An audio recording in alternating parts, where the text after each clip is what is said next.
Cybernation Uncensored.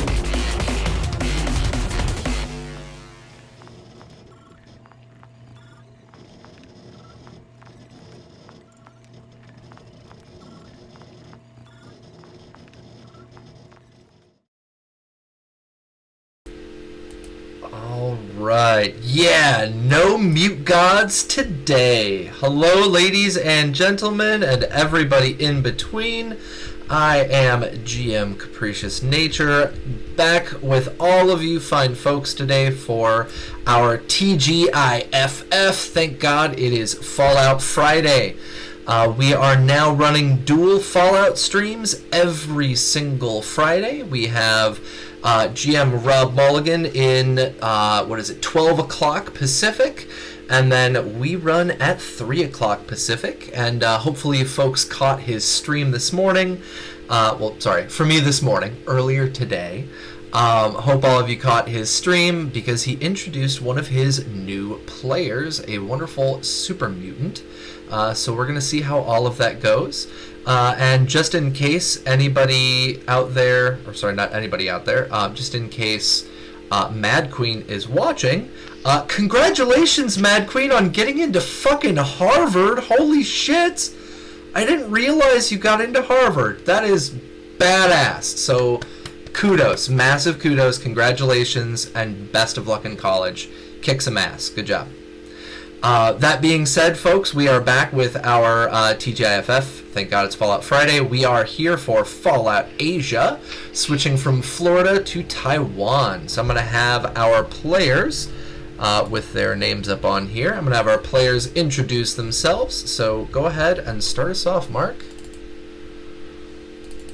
Captain Mark 87. You can find me on the Cybernation Uncensored Discord. I played mysterious mercenary Sean Dalton.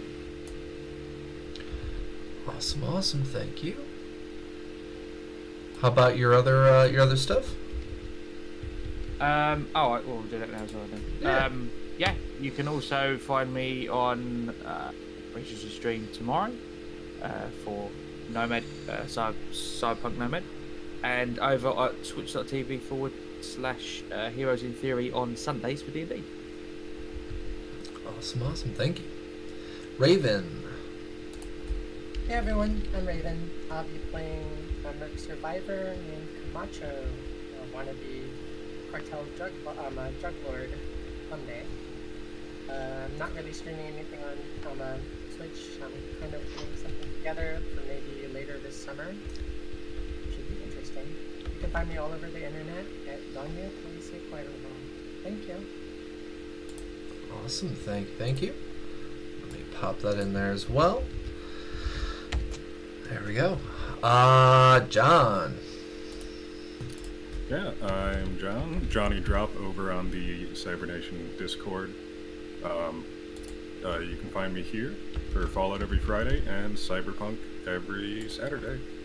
I also have a SoundCloud that you can check out at Arkson if you'd like. And tonight I will be playing your lovable little nurse Handybot, Minsky. Alright, Rob is telling me the players are a little quiet, so I'm going to boost you guys up a little bit more. There we go. Let me know if that sounds a little bit better. Alright. And a big shout out for your SoundCloud. I am looking forward to seeing if you and our certain GM Rob Mulligan are going to be working together in the future. That should be interesting. Alright. Yeah, we've touched base. Yes. Been working on a little bit here and there. Awesome. Trying to get something to send over to him.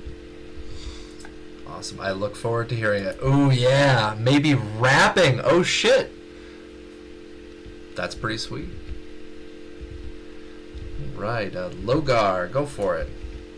Hey, I'm Logar. You can find me at twitch.tv/LogarTheOgar. I GM a campaign in the game Starfinder, which is a game about magic and technology in space. You can find me on Twitter at LogarTheOgar, Instagram, Twig and Logar, which is an Instagram for my cat, and I will be playing the rather unfortunate survivor mercenary Val Jacobs, who might have about one more scene left in him before I have to go do something else. to be retiring upstate. Yeah. He's gonna go live on a farm. Gonna go live on a farm up in the mountains. Yeah. He's very happy. All right, Tracy. I'm Tracy. You can find me on Discord, Twitter as StinkPalm007. I am playing Jian Yu, the eccentric scientist. And yesterday I just put out an article on the economy of Night City and why scarcity is still present 20 years later. And I'm working on a really awesome update for the Medicine in Time of Red. I have a couple extra people who were writing little bits from their medtech characters' perspectives to add into it. So I'm really looking forward to getting that out too. Awesome, yeah, I'm looking forward to that as well. We've already brought in some of your Medicine in the Time of Red into our stream, and I'm looking forward to bringing in some more, especially with some of the crazier stuff. So we're going to see how that rolls out after a certain somebody here nuked Vegas. So we'll see what happens. Who are you talking about? Who knows? Nobody can prove it. I'm a mass murderer. Hooray. Highest body count. All right, ladies and gentlemen, I am GM Capricious Nature. Dropping in all those links because I got a ton to share with all of y'all. First thing to check out, of course, is cybernationuncensored.com. We've got a wonderful, very, very large stack of supplements you can find there. We will have new updates coming soon for Medicine in the Time of Red, as well as for Fallout Asia, and Cyberpunk Goes Nomad. So those are going to be coming out very, very soon. You can also check out the different generators that we use here on stream over on Reddit. It's my perchance generators. And our music today is being brought to you by two different wonderful groups. We have Bass Ape Records, Time, and we have 1,000 Reasons. Right now we have the wonderful quiet chiming in the background of Genesis by 1,000 Reasons. It's going to start playing as we start everything up. Now, I try to spare our wonderful viewers from constantly hearing me jabber on my gab hole, so I'm going to turn on our player names, and I'm going to let Jianyu take it away with our recap for last session. Journal of Dr. He Jianyu. Tuesday, October 21st, 2110. Day 1968. Today my companions looted the Dragon Phoenix Temple, which provoked the god's ire. Now we are paying dearly for the offense. Since that time, we have had nothing but bad luck. I fell into a concrete drainage ditch and was covered in acid rain and mud. Then we nearly destroyed Minsky's coat trying to get past a broken gate. Later we found Ame's old home, where Val had been tasked to acquire her family ancestral plaque. Outside, Val stepped on a bear trap, breaking his leg. On the second floor of the house, Sean set off a shotgun trap, severely injuring his leg.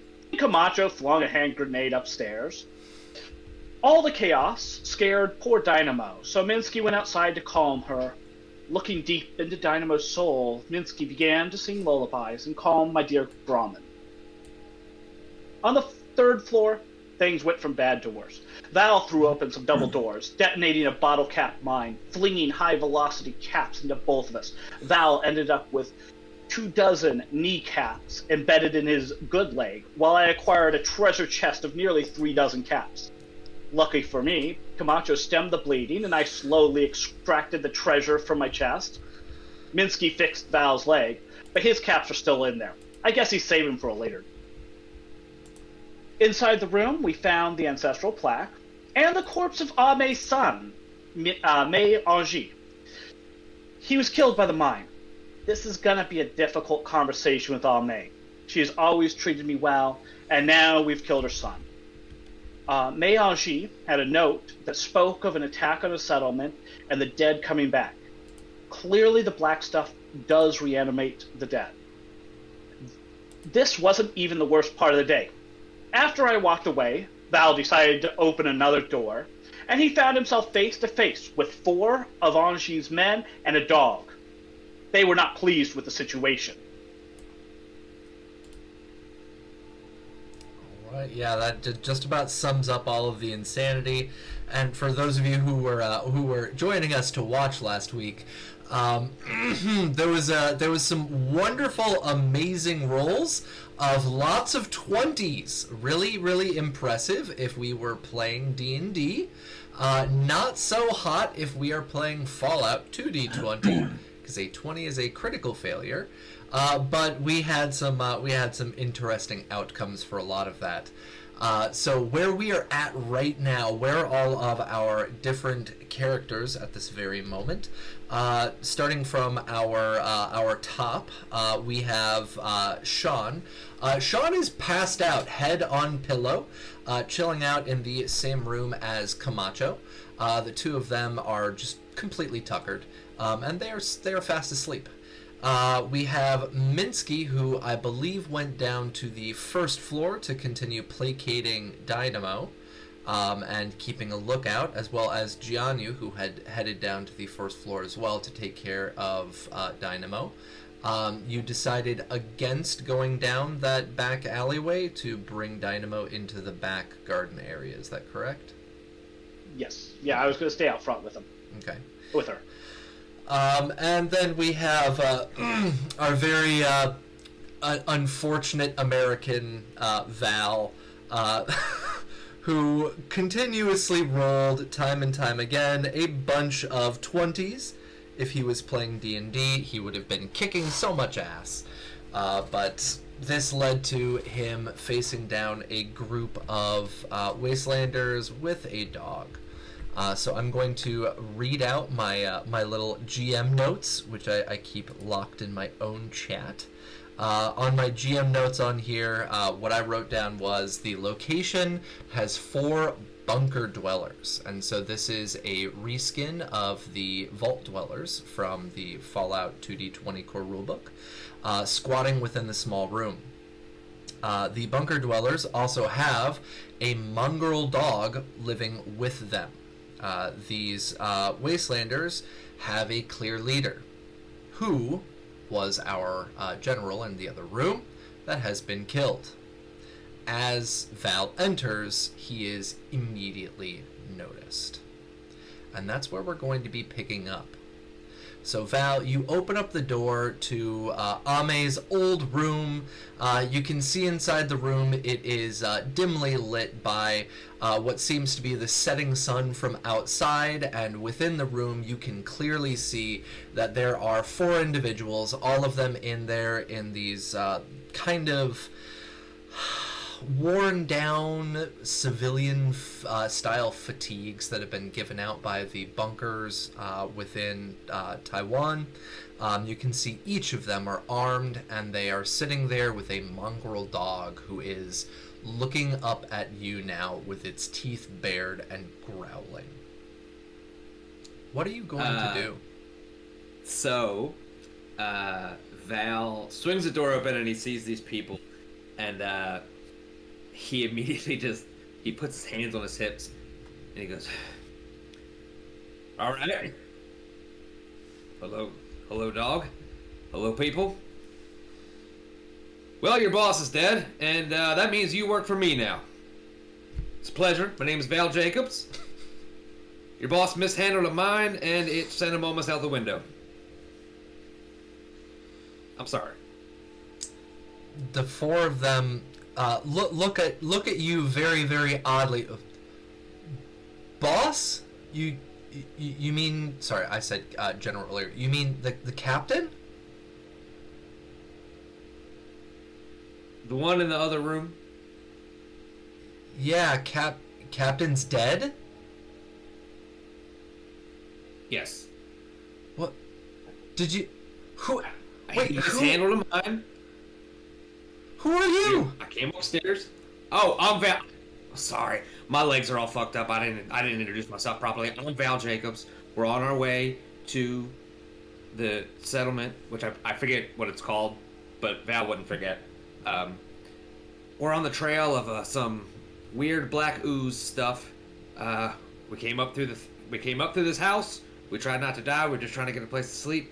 and I opened a door, and a mine fell and killed your boss. Go ahead and roll me a charisma speech check, please. And this is going to be an opposed charisma check. I'm going to roll right now one of my wonderful 1d4s. Nice dice. And it is going to be a CR3. No, it's literally impossible for me to get that. Now, buy 3 extra dice from the GM. Give him the damn AP right now. Give him 4 AP. 6. But it's worth it. You can always buy dice from your wonderful GM. You can also use your luck to re-roll. No, I can't, because I'm out of luck points. Oh, right, because you haven't slept yet. I ran out last week trying to not have my body blown apart. Yeah. All right. You want to buy 6 AP from the GM? I guess. All right. This is the first time that my players have bought AP from me, so I'm going to copy over these wonderful set of tokens right here. These are mine now. I'm going to put them over here on the map. All right. What could possibly go wrong? Try that again? What could possibly go wrong? Exactly.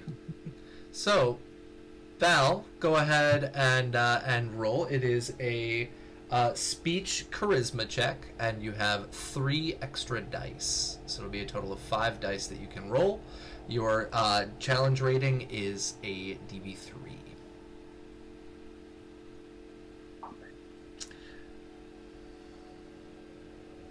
All right, so we have a 9, an 11, a 6, 16, and a 2. So 2 successes out of 5 dice.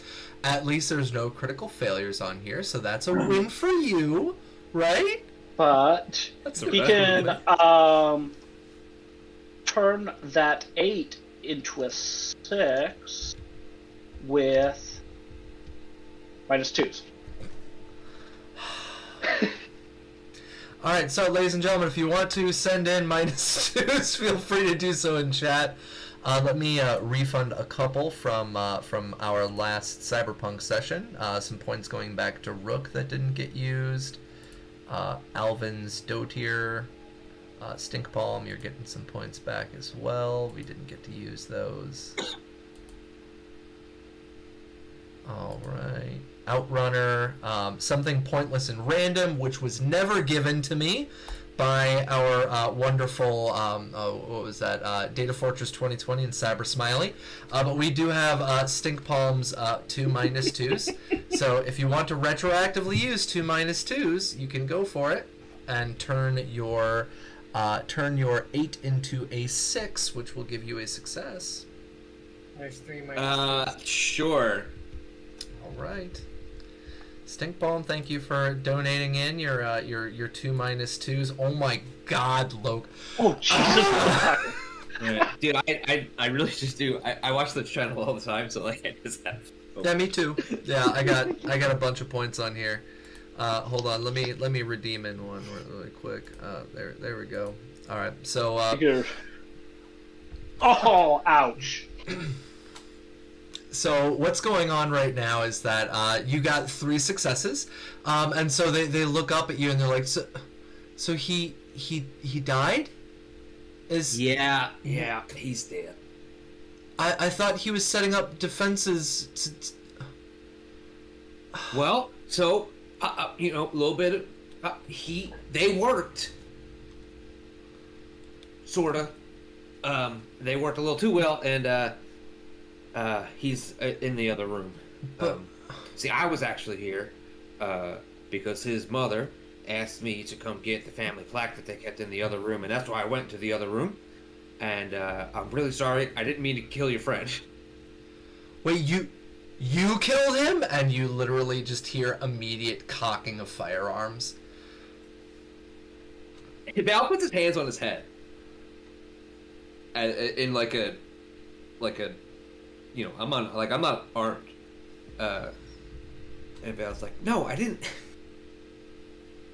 I opened a door He had clearly mishandled a mine. It exploded. It hit all of us. Look at my legs. That's what happened. So as you say that, they look down at your legs, and Vampire Bites has redeemed something pointless and random.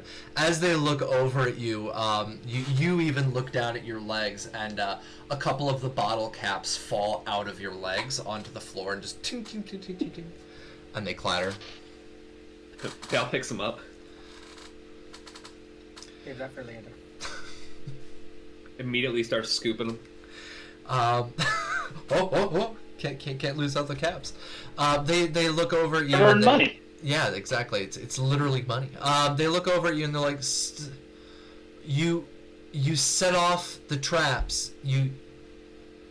That means you must be a bandit.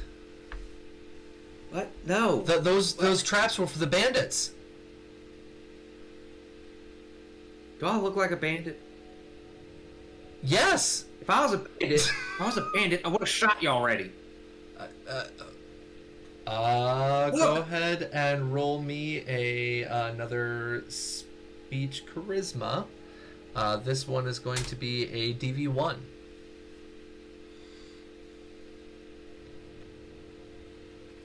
A 19 and a 12. They don't believe you, and you have these 4 people that now are raising their weapons. They're aiming them at you, and they're like, no. That doesn't pan out. You fucking killed him. You're here. We're just trying to get to safety. The fucking gangs are taking over the city, and we're not gonna deal with more gangsters here. No way. Not a chance. And you can see the 4 of them holding up their rifles. Yeah, I'm not gonna fight you. Look, I can barely stand up. You can shoot me all you want. What gangs? What are you talking about? What city? What are you talking about?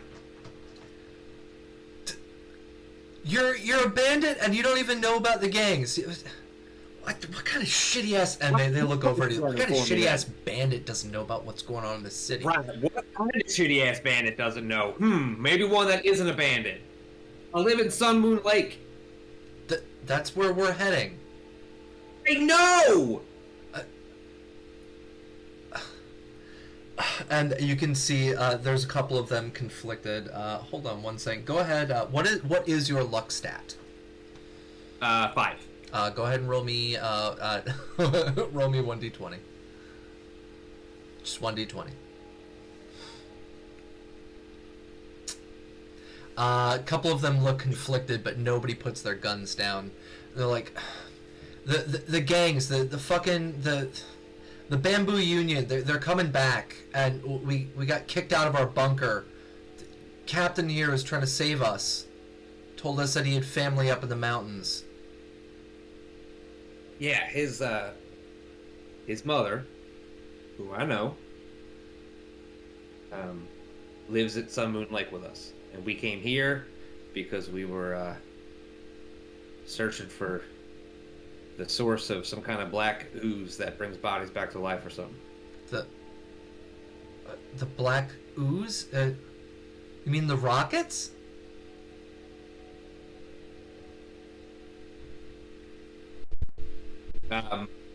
Val points to the other room and he says, right, so he had a note about it, so I thought that y'all would know about it. Have you experienced anything weird, as in you killed a guy and then some black ooze came out of him and then he got back up? No, we haven't dealt with that. We were just trying to get away from the gangs in the city. We haven't really had a chance to talk very much with Captain. We've been traveling for a couple of days, but we mostly travel at night. It's safer. Yeah, that makes sense. I should probably tell you this now before we get into anything else. There are 4 other people downstairs that are with me. Please don't shoot them or throw any grenades at them. Please. And I think at that point, Val leans down the stairs and yells to the rest of the group that there's a bunch of people up here and to come up with Hey, y'all gotta come up here. There's a bunch of people up here. Also, don't just no guns. Everybody is real tense. You know guns mean And no I think guns. we all need to just no guns. Everything's fine. Everybody is safe. Up here, nobody needs to be rescued, but we should all be having this conversation at the same time. All right, I would like, so go ahead and roll me let's do a Carisma survival check really quick for Val. Let's see how loud you are.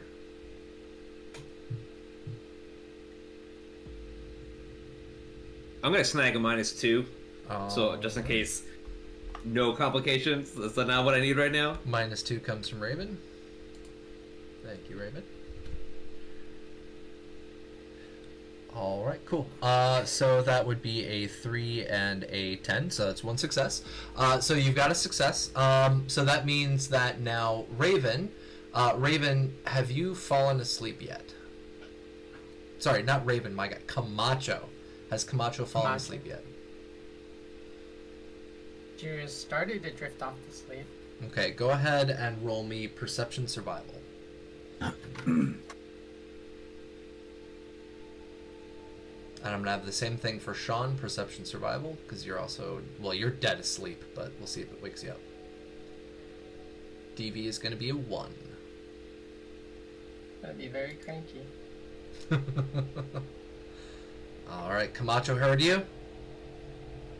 How about Sean? Sean heard you. Alright, now we'll see if the two downstairs also heard you. This is going to be a DV2 for Jianyu and for Minsky. So Jianyu and Minsky, go ahead and roll me Perception Survival. And yes, oh my god, Camacho's gun. I know, I freaking love it. Alright, Jianyu hears nothing. And Minsky hears nothing. We've got 14, 14, a 12, and a 15. They don't hear you. So yeah, Camacho and Sean, the two of you do successfully hear him. What are the... do you get up? What are you doing? I'm just gonna look up from the bed. Wait, Gringo, what... Should we go up there? Gringo? Not a bloody American. I suppose. And Sean will take the gun from underneath his pillow, which is where he sleeps with it every evening.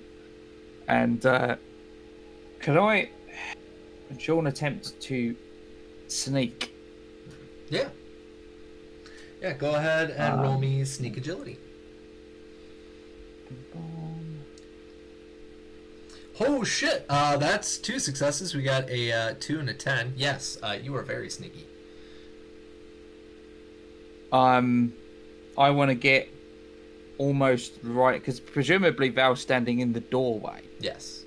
Because he opened the door. So I want to get right up next to the doorway, where they, with them not having heard me approaching at all, so I can assess the situation first before I decide to step out. All right, yeah, you are super sneaky. You are sneaky snick. Let's see. Do they succeed in detecting you at all? 20s. No, they do not hear shit. They are very distracted. And Camacho, you're also doing the same thing. Agility sneak. We got a 1 success and with a 3 and a 17. They just walk lightly. I'm not really intentionally trying to be sneaky. I'm just walking over, trying not to make noise. They do not hear either of you. So right now, Val, you are standing there in the doorway. You've got Camacho and you've got Sean, both of them very quiet. They have come upstairs and they are assessing the situation. So does Val even know that they're there? Would you make yourself known to Val, guys? I don't imagine if I get right up next to the doorway, like with my back pressed against the wall, that I'm going to be able to remain hidden from Val, sure.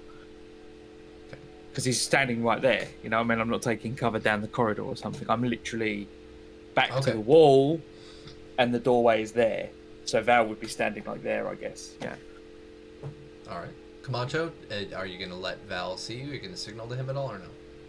Just make a couple of clicks like it's a raton, like a raton. All right. So yeah, you know they're both there.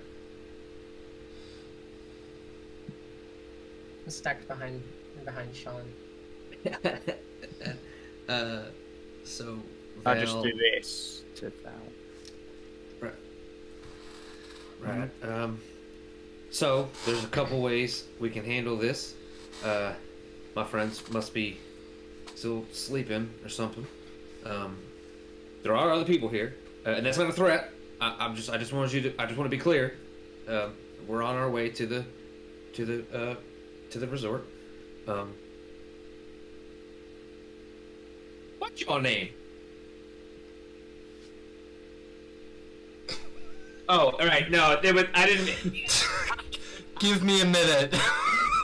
I just let it. Val suddenly just like, right. My name's Val. We should probably get to know each other. I assume their guns are still pointed at me. Give me a minute. God damn. All right, hold on. Fallout settlement generator. Let's get some names going on here. All right.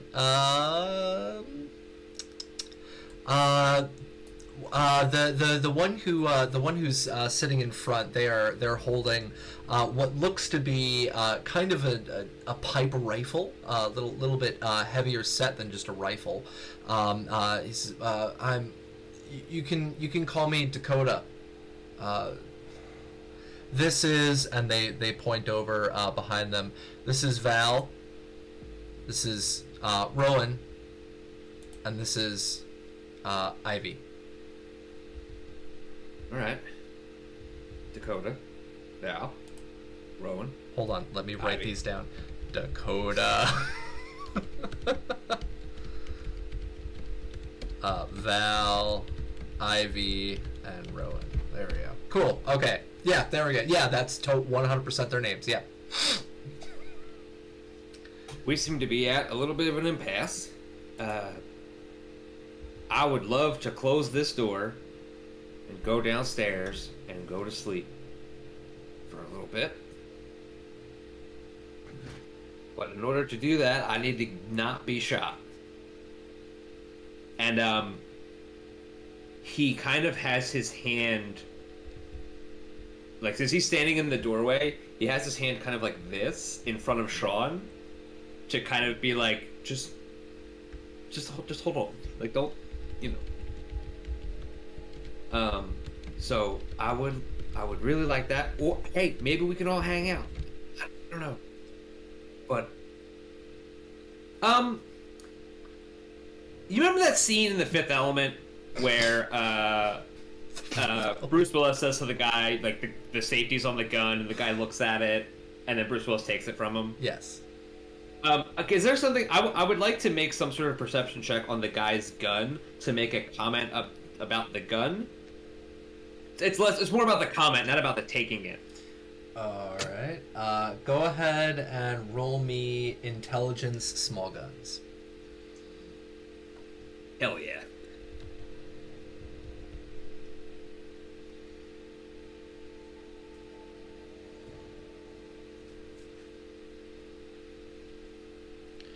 All right. You can tell that this isn't a normal, like, standard kind of pipe rifle.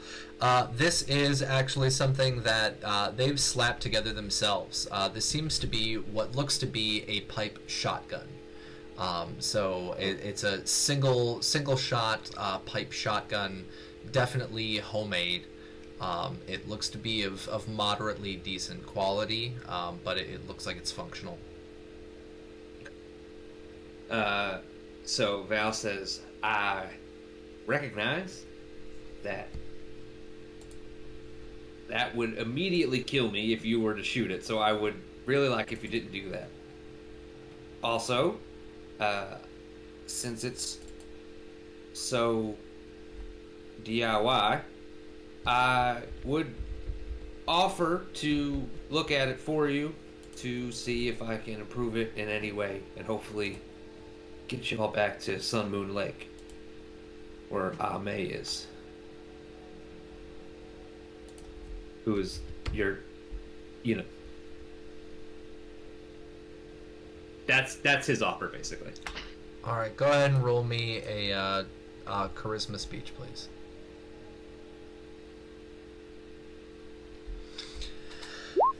And for those of you who are in our chat, possibly wondering what the hell is a pipe shotgun, we are using the Fallout Asia supplement.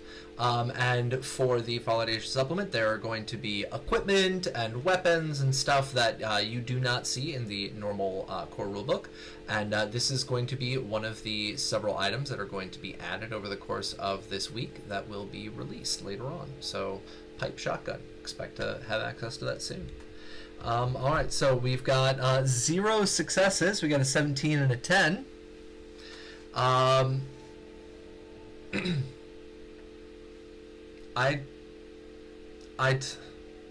The only thing we care about is we want to get to safety. And you killed the only person that offered to help us. You look like a bandit. You came in here literally setting everything off that was meant to protect us. I did come in pretty hot. Why would we trust you?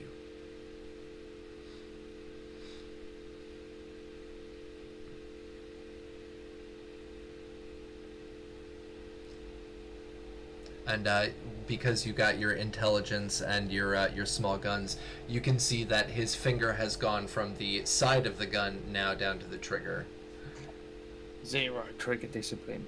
I will gesture to Val to get him to get if he can convince him to step closer through the doorway. I'll take it from there. So I would. So at this point, Val has put his hand down. And is going to take like 2 steps back. All right, go ahead and roll me 1d20, please.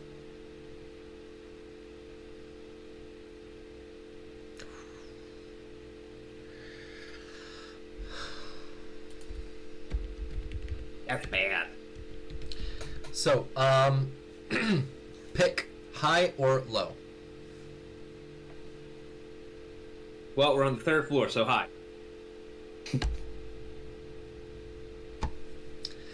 You start taking a couple of steps back, and his finger pulls down on the trigger, and he opens fire. Bam! Pipe shotgun blast goes off. What is your DR? 1 or 2? My defense is 1. Your defense. Okay. My defense is 1. All right.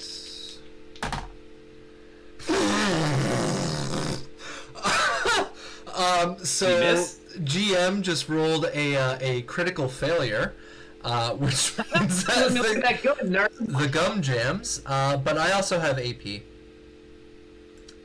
So let's see. Can I use AP? No, I cannot. I can only use AP for doing a extra dice, and I didn't call that ahead of time. So you take 2 steps back, and you hear a click and a inside the barrel of his shotgun. The shotgun shell seems to be a dud. Right, I think that's somebody telling you that you should let me go.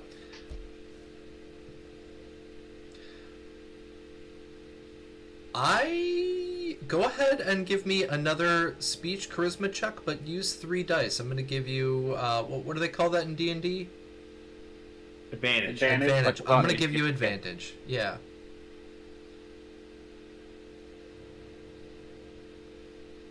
Oh, nice. So literally, he's just staring there at you, Dakota, staring there at you. And he looks down at the gun, looks up at you, looks back down at the gun. And then he just says, close the door. I'm gonna go take a nap. And he closes the door. All right. So you are now standing in the hallway, Val. You have lucked out from a critical failure, the first critical failure I've ever gotten, which is kind of cool. So yeah, you're standing there. You've got Camacho and you've got Sean right next to you.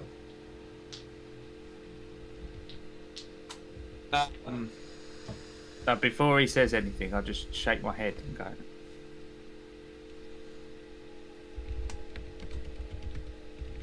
And I will. What other rooms are there on this floor? There was that the main room that has been blown to pieces, and then there was the other door that was on the right-hand side of the stairs that I don't believe Val opened. No. I didn't get that far. Nope. So yeah, there's the bedroom there that has now been closed, and then there's the main front room, and then there's one other door down the hallway on the other side of the stairs.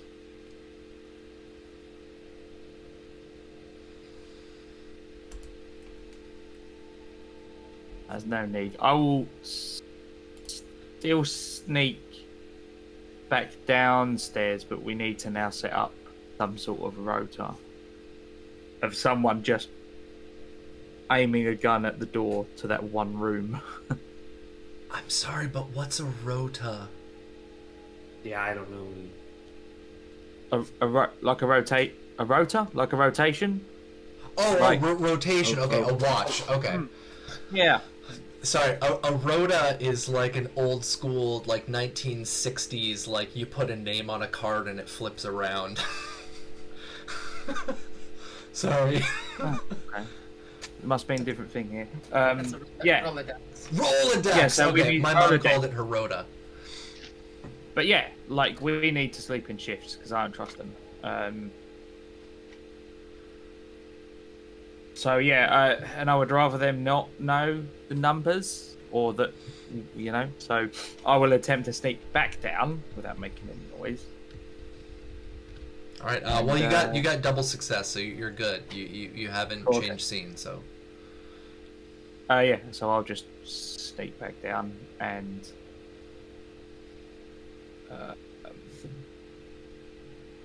Where Jian, you outside, right? Yep. I'm out on like Yeah. the porch or whatever. Yeah, Janyu and Minsky are both at the front door, not the back. Yeah, Sean will pop out the front.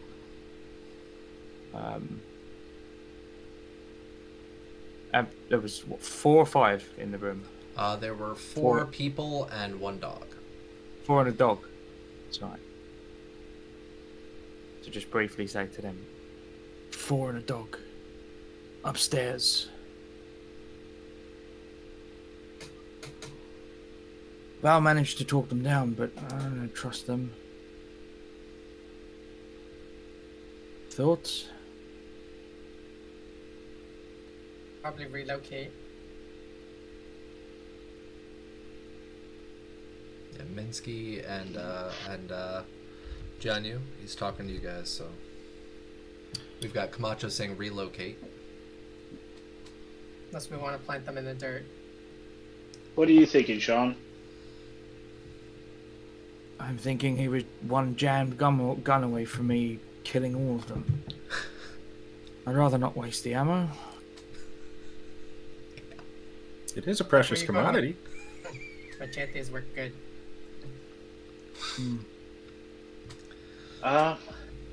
So we could move on. Oh, go ahead. Yes. Yeah, if they were hostile, we should probably not stay here. We'll find somewhere else to sleep, but just a moment. And Sean, will just quickly sneak back inside and grab the pillow. Was there a blanket? There was a blanket on the bed that Camacho was sleeping on. Yes. Yeah, grab that as well. All right.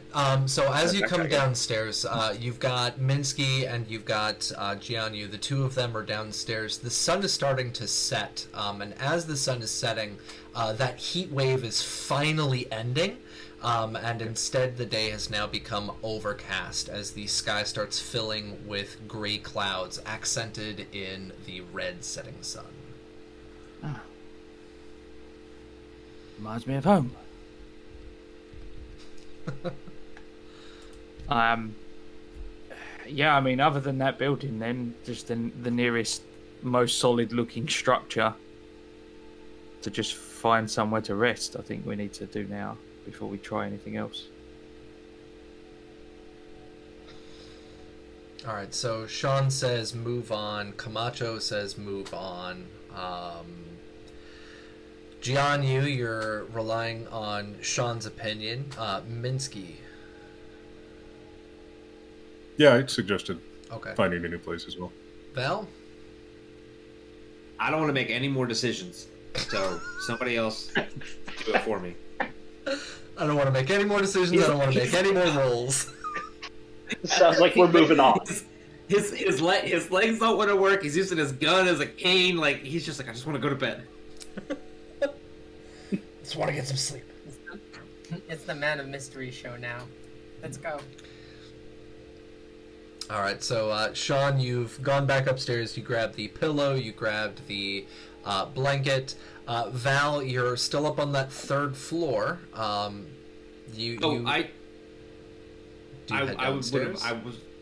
was gonna follow them. I was gonna follow Sean out. Okay. You didn't check the other room? No, I'm okay. Thanks. Okay. Before we leave, I believe there was a bear trap inside, like around the stairs or something. I want to go snag that. There was the shotgun shell trap that went off, and then there was a explosive trap, I believe, that was It was on the third like a floor. bear trap that had caught a rad roach or something. I think you already did that. There were bear traps I grabbed in the that one from like the alley. The one that got okay. your leg. Yeah, you're talking about the one that was on the first floor, the bear trap that was Yeah. in there with the dead rat roach, yeah. So you want to pick that I up? want to grab that. Okay. Yep. I mean, it'll help us when we,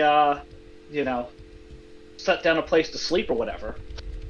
Yeah, so you have 2 bear traps then in your inventory. Yep. Okay, hold on 1 second. I already have the stats. You said 3 dice of damage, Yeah. value 10 caps. Okay, cool. Yeah, that's what I was double checking. Yep.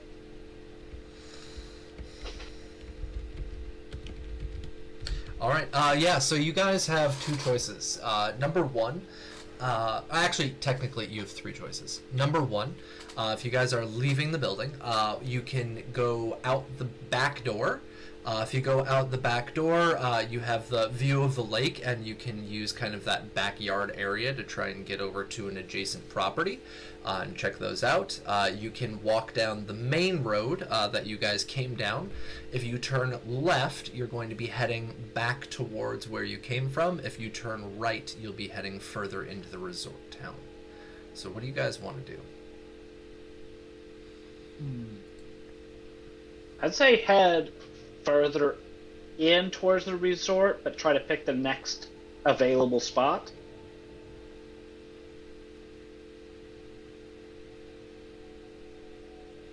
Yeah, seems like a good plan. Okay, so you guys turn right. That's it. All right. So yeah, you guys turn right, and you start heading further into the town itself. Who is up in the front? Who's going to be leading our marching order here? I guess I can.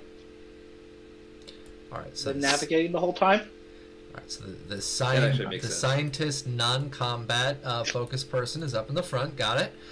Do you have Dynamo of with course. you up in the front? Yeah, because I mean, Gianni would keep Dynamo with him. All right. Who's behind Jianyu? I think. Okay. Okay. Who's behind Sean? Probably Val Minsky. All right. And so Camacho, you're going to cover the rear. Sure. Okay. All right. So with that being said, what I would like you guys to do, Jianyu and Camacho, please roll me perception survival.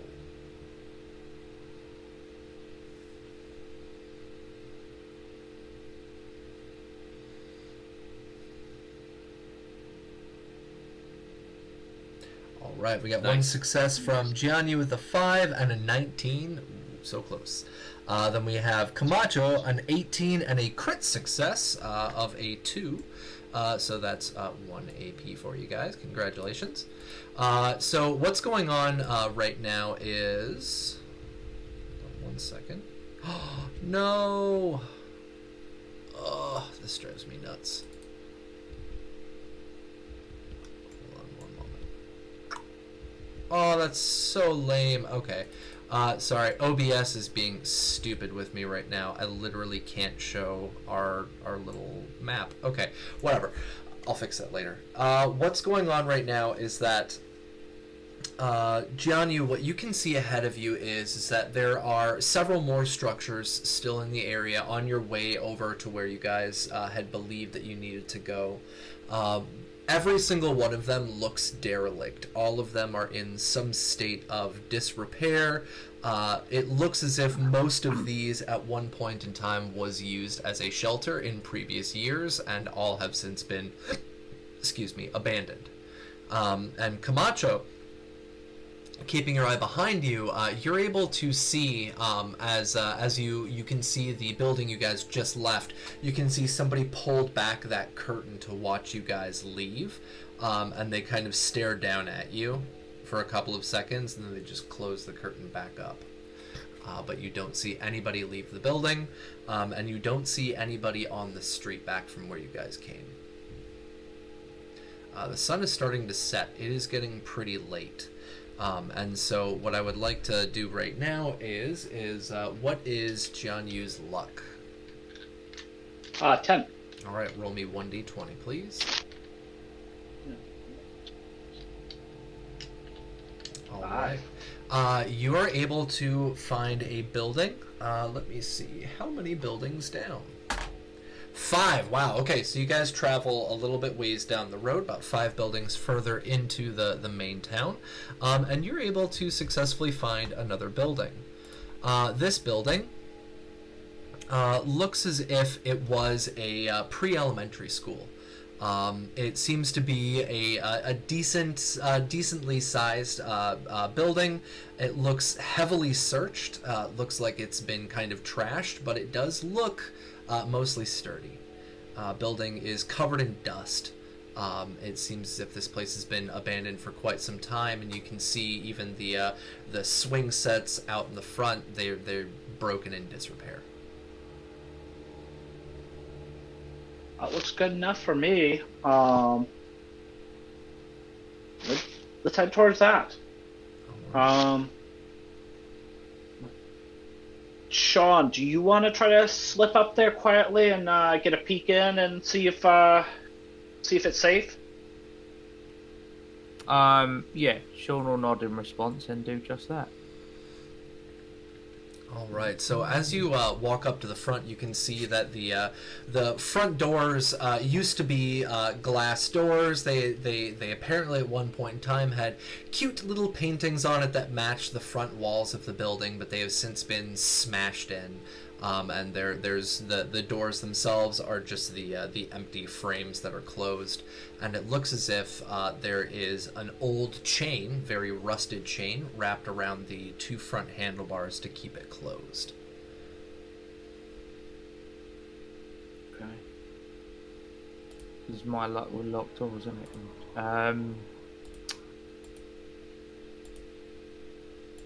I will gesture over to Minsky, I think. What's up, Sean? Can you cut through that? Point to the chain. Let's give it a shot. And he fires up his buzzsaw. All right. Go ahead and roll damage on the saw.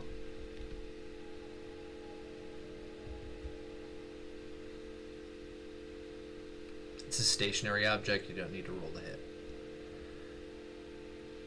2, 3. All right, you start drilling into it, and you can see that you're making progress on it, but you are unable to completely cut through this padlock and chain. It looks like it was pretty sturdy there, but it looks like you've mostly broken through it. It's still holding the chain together though. Can I try and just wrench the rest open if it's already weakened? Just go ahead and roll me. What would that be? Melee damage? athletics, maybe? All right. Melee. Or like unarmed. Yeah, unarmed. There we go. Thank you. Unarmed's like 2 dice plus whatever your modifier is. Like unless you have really high strength, it's 2 dice. Okay.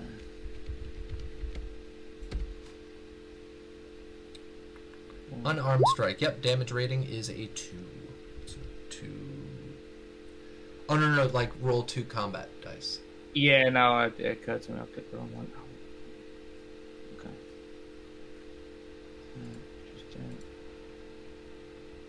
All right. Yeah, you're able to reach down and kind of and then pull the doors open, and the padlock snaps where Minsky had cut it, and the chain slips off and falls to the ground. Okay. We'll slip through the gate and sneak up to the school. All right. Oh no, that was you've already gone in, so that you were already in the courtyard area. That was the front door to the school right. itself. Gotcha. Okay, cool. No worries then. Yeah. I suppose scan around for how many floors does this place look like it has? This building is 1 floor. Okay. It looks like it is an average size, so it's decently sized with a couple of internal rooms, but it's just 1 floor. All right, I'll do a quick sweep for any threats, and if I don't find any, then walk around again and look for the most comfortable corner, I guess. All right, Somewhere where we could reasonably set up for the evening. So what are you searching for? Are you searching for threats, or are you searching for items? Threats first. All right, go ahead. I'm sorry, I'll be right back. No worries. Go ahead and give me a perception. Yeah, let's just keep it at that. It's perception survival.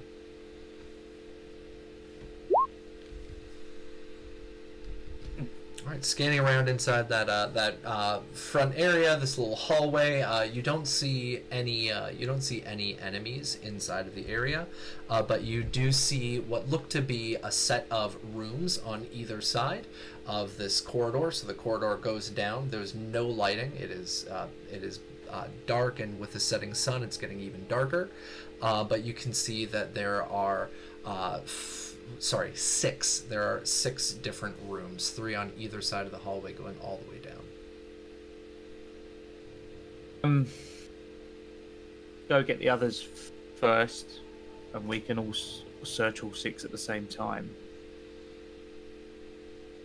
All right. So I'm going to use our initiative order on here. Val is not here though, so Sean, you are going to be up first. What do? You have 3 doors on either side of this corridor, and of course the courtyard behind you. Yeah, just take the first one on the left. All right. Go ahead and roll me a perception survival. We got 1 success, 5 and a 17. Right. So this location. Oof. That's a little steep. Okay, I'm not going to be that much of a dick. All right. So sorry. It says on here with my generator. I need to go back through here and I need to fix this up a little bit. It says on here that this location is a DV3 difficulty for searching, and I'm just like, God damn, that's a little much. Because it's not. Oh, that's why. It's because it's heavily searched. So you open up the door and you look inside, and you can see that this was a classroom. It's facing. It's got outward facing windows. All of the windows are broken. There seem to be some desks on the inside of the actual room itself that are also broken. Desks and chairs that are broken down. And there is a chalkboard up in the front that has smeared writing from a long time ago. And as you look around inside of the room, you find over by the teacher's desk.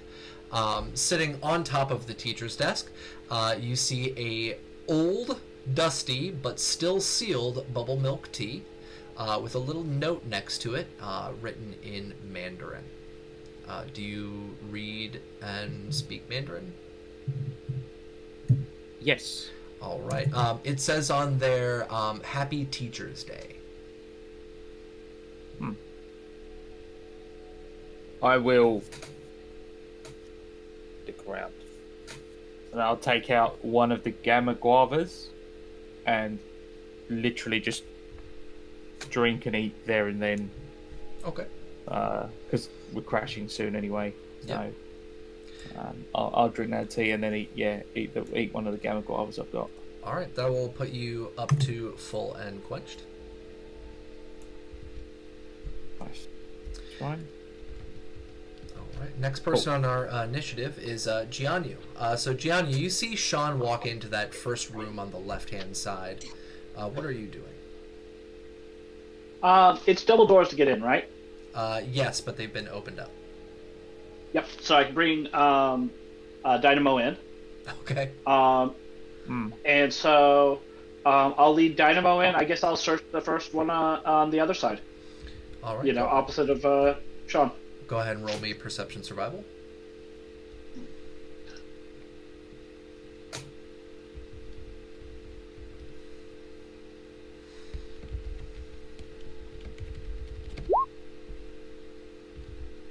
Not good. I think I might need to use 2 of those -2s if I can. All right. Because I'd like to sleep before we screw things up more. All right, they both come from Logar the Ogar. Neither of them are from you. So yes, we can use the 2 -2s and change that that 20 down to an 18 and a 16, so 0 successes. So you open it up, and on the inside of this room, you see what also looks to be another classroom. Pretty much the exact same design. It's got a bunch of broken desks, broken chairs. There's no teacher's desk, just a podium up in the front that seems to be empty, and a chalkboard that's been dirty. Are the doors to the classrooms too small for the Brahmin? I would say you can use a luck, but I think you're out of luck. I'm out. Yeah, so these I've heard are. that. This is a pre-elementary school, so these are standard-sized doors. Seeing as most of the people that come through them are children. And I'm going to plan on setting up in the hall for the night. Okay. Val, you see. No, you're fine. You saw Sean go into the first door on the left. You saw Jianyu go into the first door on the right. There's 2 more doors on either side, and the corridor continues going down into a pitch black hallway down at the end. What are you going to do? Nope. I'm gonna go into the room with Jianyu, and I'm gonna lean on the cow and go to sleep. All right. I mean, be careful which side you lean on. That one head's ornery. He was biting your toes. I'm so sorry that your cat was biting your toes. Something pointless and random. I already did it. Damn it. All right, so I'll mark that as done. Thank you, Vampire Bites, for that, though. I was trying to see if there was another pointless and random anywhere in there. All right, so you walk in and you accompany Jianyu and Dynamo. All right, Minsky. You see Val go into the same room as Jianyu.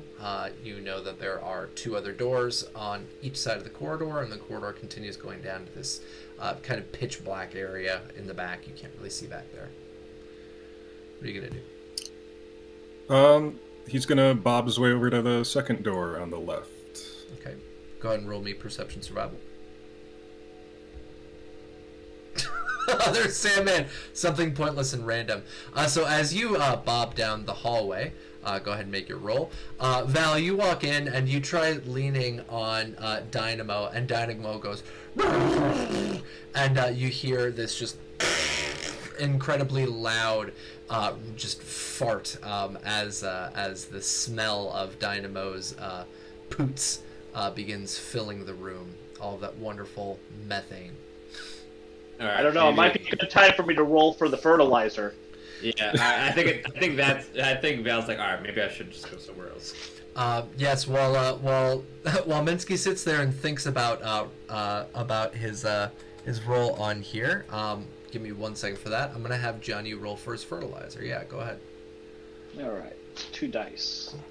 Yep, 2 combat dice. You are able to scrounge units. 1. I thought it was the effect. Oh, I'll double check that. While you're double checking that, Minsky, you bob down the hallway and you check out another one of these rooms, and you see again another wonderful little classroom. It looks like it still has decorations up and stuff. Some of the desks seem to be in slightly better repair, but most of them are still decrepit and worn out. And as you're looking around inside the room, you go over to the teacher's desk, and you start searching around inside the teacher's desk. Oh my Christ. And as you open up one of the desk drawers, you see something that you would not have anticipated sitting inside of a teacher's desk, but you see a dose of Psycho Buff.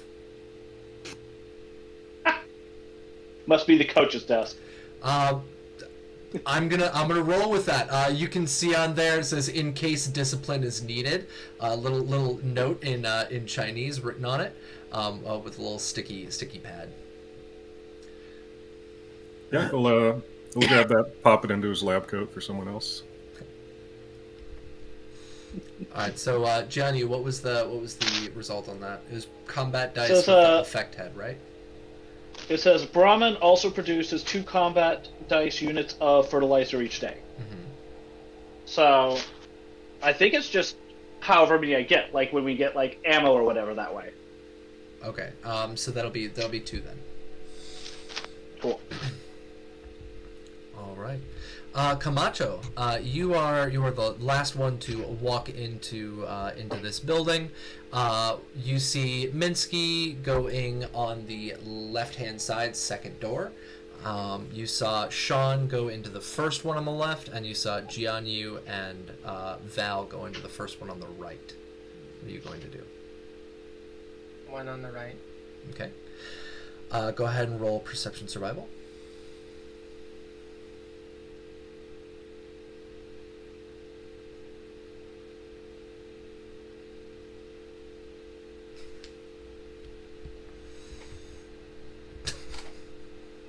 Oh, yeah, sorry. Yeah, Rob just reminded me. Drink, everybody, drink. We got the fertilizer. Totally forgot about that Yep. shit. And hey, Val, can you just scoop that up for me? With your hands. No. I mean, I got that pouch on the back, and Dynamo, you're right there. No. All right, Camacho, critical success on your perception check. You got a 2, so that's 1 additional AP. So our group now has 2 AP. Give me 1 second. All right, so yeah, you walk into this room, and this one is not a classroom. This one looks to be like a teacher's room kind of thing, little office area. At one point in time, this was probably maybe like the principal / like head teacher's room. There's no children's desks in there. It seems to be all adult-sized. And on the inside of this area, you find a couple of different things. The first thing that you find is for chems, you find antibiotics. So whoever this was that was in here may have also been like the school nurse. And you find, oh boy, that's fun. You find in the room as well a baseball bat. leaning in the back corner of the room. And let's say for funsies, the baseball bat is sitting next to a very worn out softball, like a one of those squishy softballs for Little League. Something to hit my baseball grenades with. Yeah. Let's just whack a high explosive. Oh shit! Boom! But yeah, so you find some antibiotics in the room. You find this teacher's desk. They've got a chair there that's broken. The desk is very worn out, and you find a a squishy softball and a baseball bat in the back corner. Can I spend a point on luck to find a nice comfy couch? Yes. So take off one of your luck, and we are going to use the luck of the draw, introduce a lucky factor detail inside of the room. They have a wonderfully comfy, worn down old leather couch sitting in the back. One of those that you can melt into in your grandpa's place or your uncle's place. Wait. All right. Val, we are back to you, top of our order. Dynamo just ripped ass and just shat all over the floor. Drink. What are you going to do? Val is no longer interested in sleeping here. Okay. For obvious reasons. Val is going to get up and walk to the closest room with a sleeping person in it. All right. So you get up and you start checking out the hallway, and you see that Camacho has already started making her way to what looks to be an extremely comfy old leather couch in the back of this teacher's room. Okay. Val is going to follow her in there and take his out. I have a sleeping roll, and lay it on the ground and get ready to go to sleep. All right. Sean, you see, as you're emptying out this classroom, looking for anything valuable, you can see that people are starting to walk down the hallways a little bit further. We have the 2 doors on the right-hand side of the hallway have already been checked, and then we have the 2 doors on the left. There are only 2 empty rooms left, and you can still continue going down that corridor, which seems to be pitch black with no windows. Oh yeah, I'd want to check the other 2 at least before we slept after our last encounter. So I'll check the last one on the left. All right. Go ahead and roll me Perception Survival.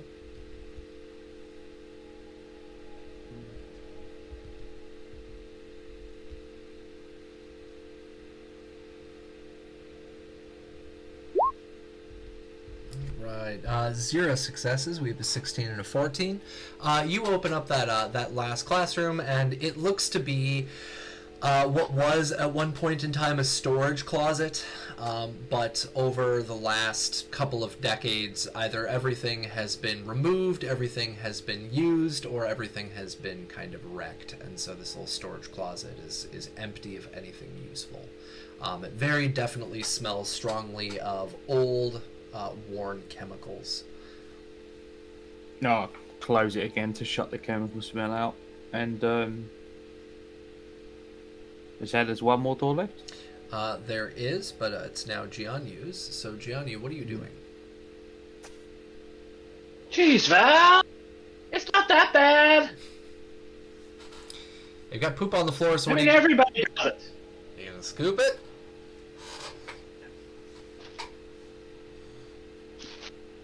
Yeah, I'm gonna scoop it up and save it, of course. Alright, what are you using to scoop it?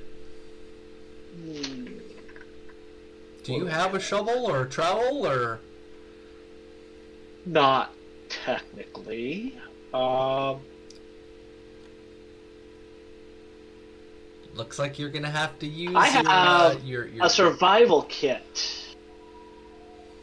Can I have like a little like cat poop scoop or something for my survival kit use? To be fair, most survival kits have like a Dremel. Yeah, didn't you scoop before? What did you use to scoop it before? his hands. No, we couldn't. Oh. It was too juicy. It was all in like Sean's shoes and stuff. Oh yeah. We definitely need a drink. I will say inside the survival kit, you can have like plastic gloves, like latex gloves. Cool. That I'll sounds go with like that. something inside of a survival kit. Yep. And I kind of figured that I already have a place like on Dynamo that like I put the poop when I'm saving it. Okay. Because it's kind of a thing. And I'm gonna add into here because I'm just keeping track of things I need to add into the supplement. I'm going to add in a shovel Yeah.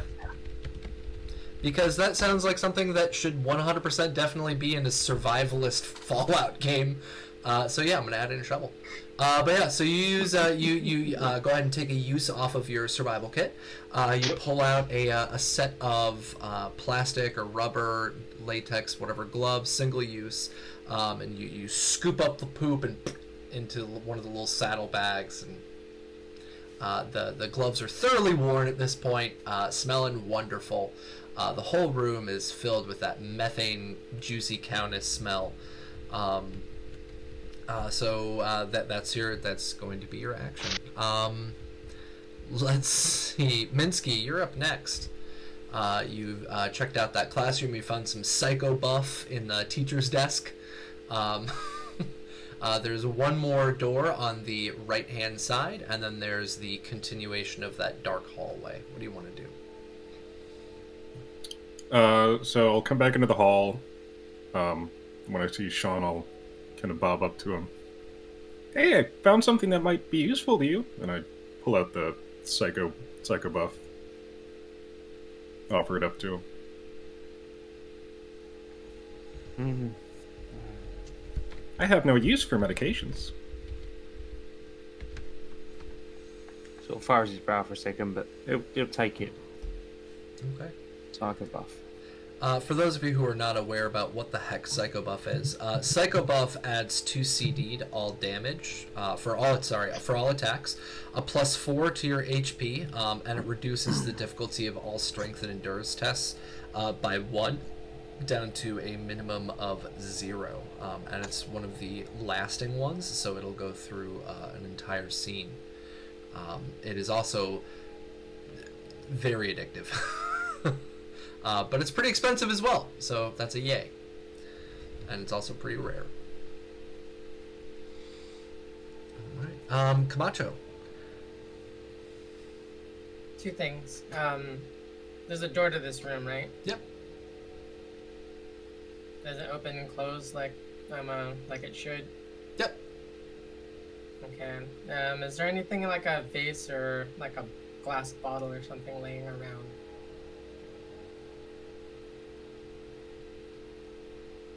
A vase or a glass bottle? Those would yeah, be items, so no. Okay. Actually, There's the desk. I do believe I have some. Somebody's got glass bottles, a bunch of them. Yeah, Minsky. Well, I had a bottle from my purified water. Yeah. So I'll use I'll use the empty one that I have.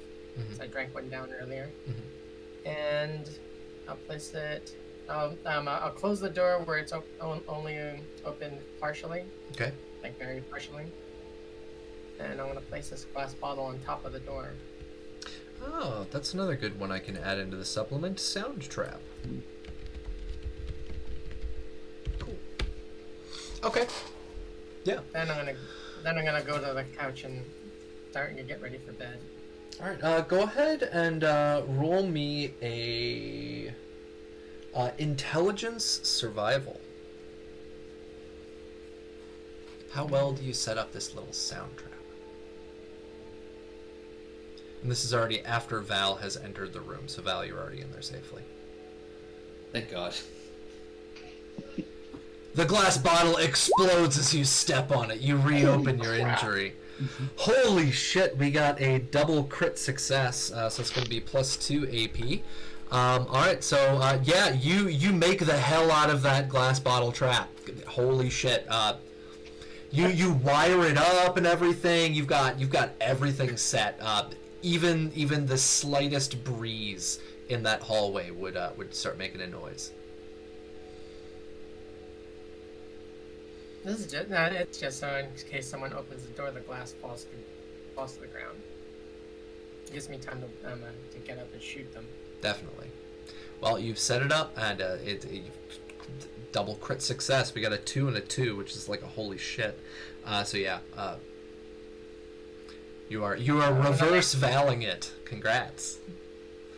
Hey now. I'm gonna lay down with my 10mm on my chest and my finger on the trigger. All right. Val, you are in the room. You started setting up your sleeping bag, and you said you wanted to go to sleep. Yep. All right. You go to sleep. All right. Sean, you have Minsky bobbing over, giving you the psycho buff. You've finished up your gamma guava and your bubble milk tea. There's one room left, right? There's one room left, and the continuation of the corridor, which you can't really see down. Clear that last room before we settle down. I shall do so. All right, survival perception, please.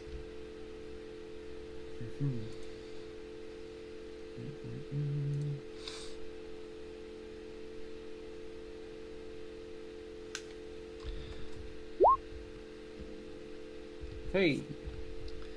All right, double success. We got a 8 and a 3. Or is that a 1 and a 1? Oh no, that'd be an 8 and a 3. Okay, so an 8 and a 3. So yeah, double success on here. So that's going to be 1 AP for y'all. Wow, you guys have stacked up your AP. You're at 5 already. Congrats. I still have 6, but you got 5. So you go into the room and you check it out. This seems to be another one of the classrooms, but it's in a little bit better repair. Inside the room, the windows on that back wall are still intact. It seems as if the windows have not been completely smashed through, and there seem to be some torn drapes and stuff that have kind of been pulled. So this may have at one point in time been a room, because on the inside of it, you can see a collection of old sleeping bags scattered all over the room that all seem to be pretty small. So these were at one point in time probably used by the pre-elementary school children. And they're scattered around the room, and inside the room you see a total of... Hold on one second. How many classrooms did we have, guys? Is it 3 classrooms? I thought you said 6. Well, there was 6 rooms. We had 1, 2, 3... Yeah, 3 classrooms. Okay.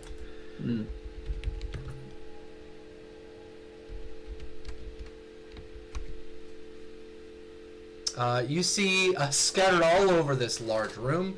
There's about 100 different little sleeping bags scattered around the room. I'm getting a very, very odd look.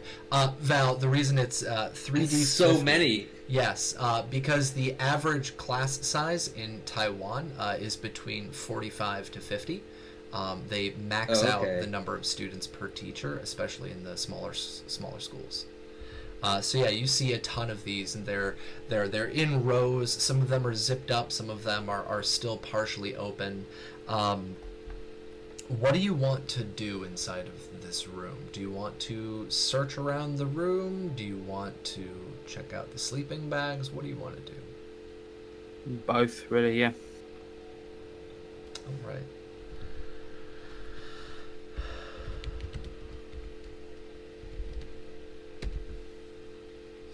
As you are searching around the room, you start unzipping and looking into some of these sleeping bags, and you see that several of these sleeping bags have what are left over of children in them.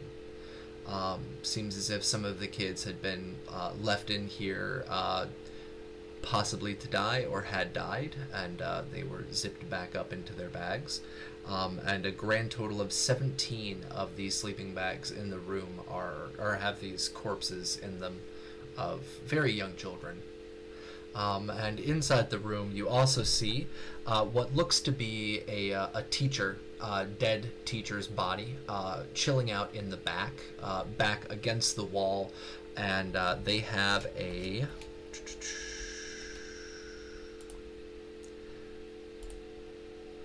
They have a double-barrel shotgun placed in their lap, and it seems as if they're missing the top half of their head.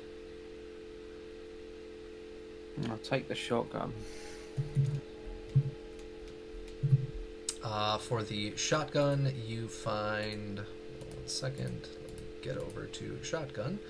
You find inside of the double barrel, one of the casings was spent. You find one additional shell inside of there that is unspent, and there are 4 on the ground next to it. So there are a total of 5 shotgun shells. And you can see a collection of 5 spent shells sitting on the ground.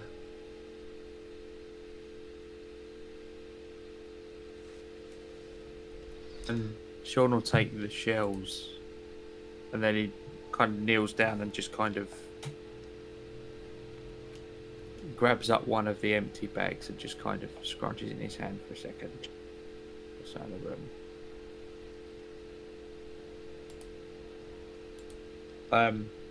Minsky, did you come in with me or not? No, I think I would just stayed in the hall. Okay.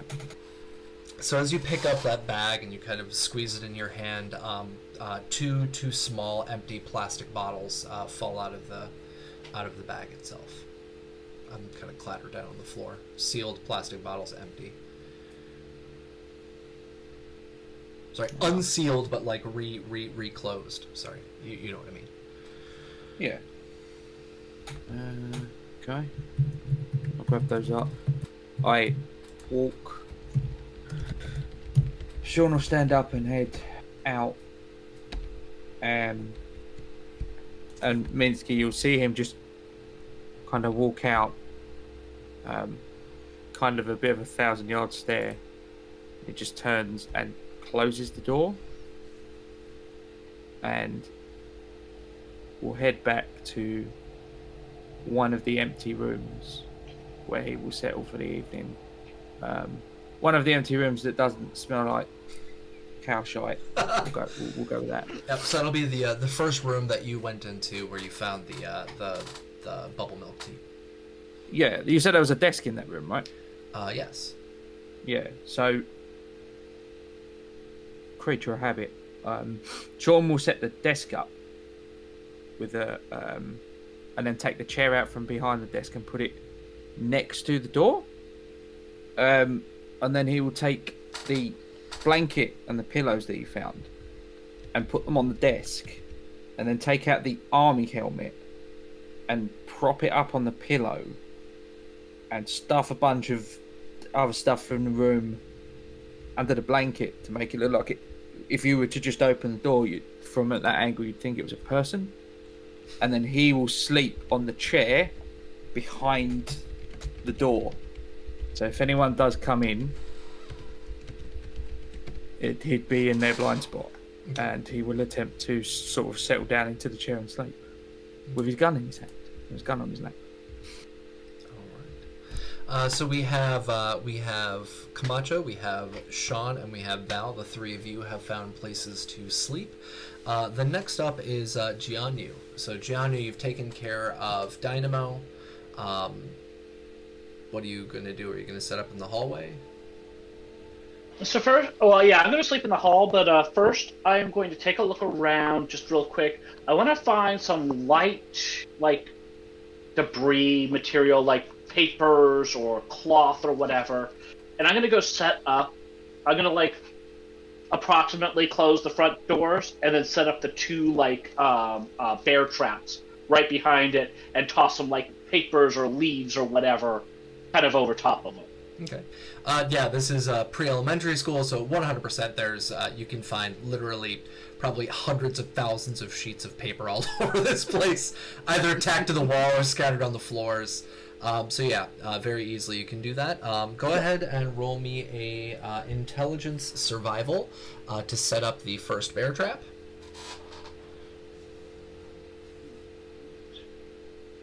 It's going to be a DV1.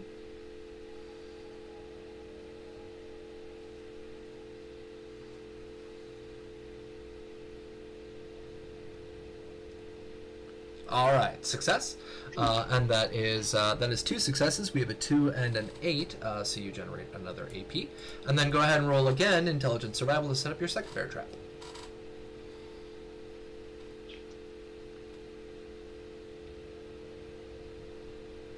And knock on wood, no crit fail. Oh my God!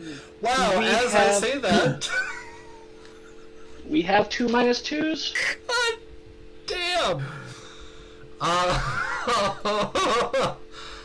So the shitty part about that. Oh no. Okay, yeah, you're good. They are both Logar the Ogar. So yes, we have 2 -2s. Do you want to Thank use you, them both? Logar. Yeah, definitely. I don't want to lose my hand over this. All right.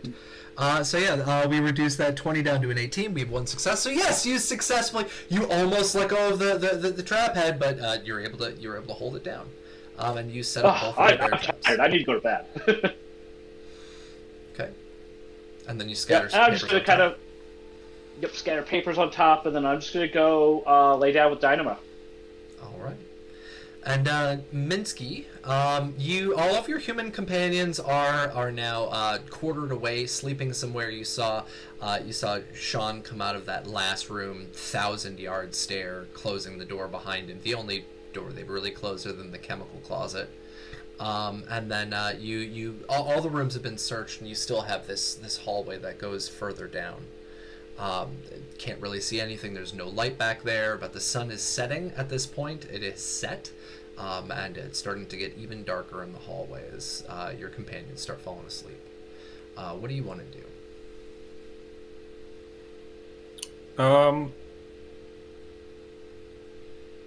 Minsky's probably just going to take up a sort of central position in the center of the hallway near the rooms. Just kind of keep an eye out for the night. Okay. All right. So the lot of you are going to sleep. We have Minsky chilling out in the hallway, and I am going to transition us over to our bio break because I desperately need a bio break. But I want to give everybody a heads up is that with Jianyu using up Logar the Ogar's last 2 -2s, we have now gotten down to negative plot twist. So we will start up with that when we come back in. Ladies and gentlemen, we'll see you all in a couple of minutes. Yay for negative plot twists and dark, scary halls. Woo! Alright, I'm going to keep our microphones on in case you guys want to chat with anybody. And I'm going to mute mine because it's picking up my cooling fan.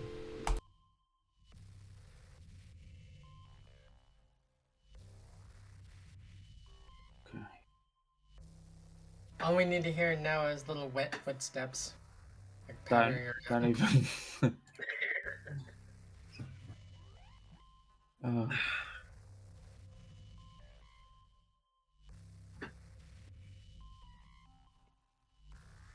Poor old Sean. I'll stop As if giving he- him ideas. Nah.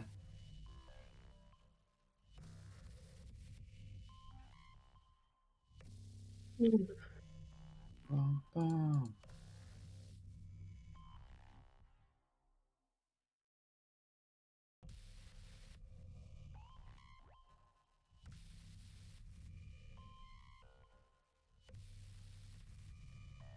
All right, there we go.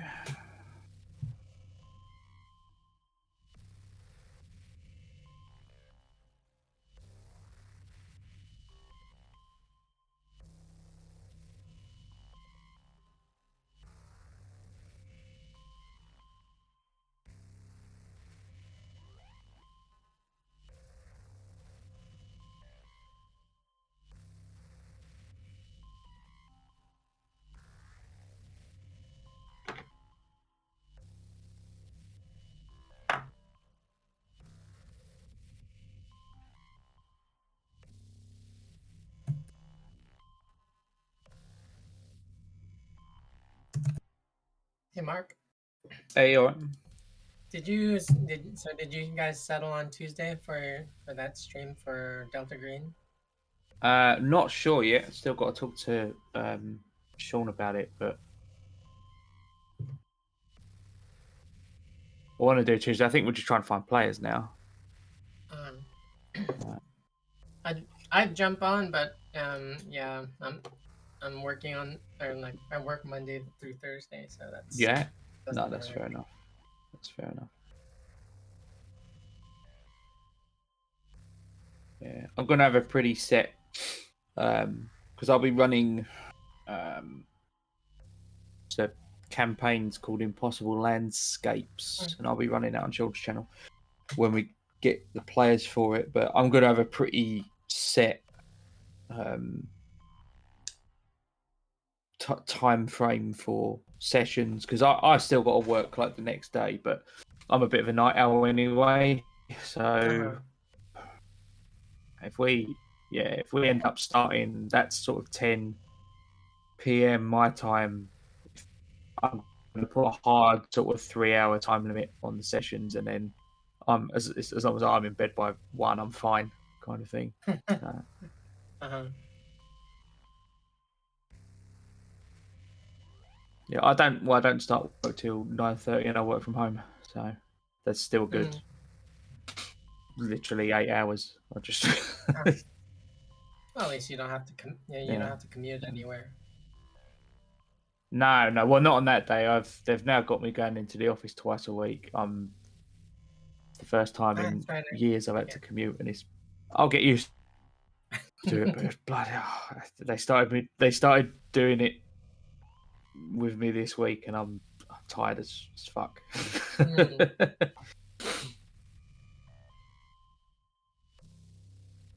Yeah, I remember hearing you, All like right, seeing I've that. just.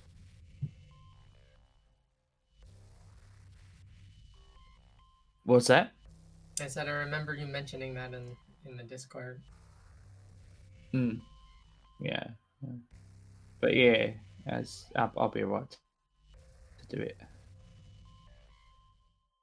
You all right, Logar? I'm so tired. I didn't get any sleep last night Now. because my dumb cat decided he wanted to do parkour at 4 a.m. Oh. for like 4 hours or for like 2 hours and used me as a springboard. It was a whole thing. He just wouldn't leave me the fuck alone. Mm. Establishing dominance. They'll do that. Yeah. Familiars will do that. Dude, I just imagine. Okay, you said familiars will do that, and now I just imagine that bumper sticker, but it says who summoned who.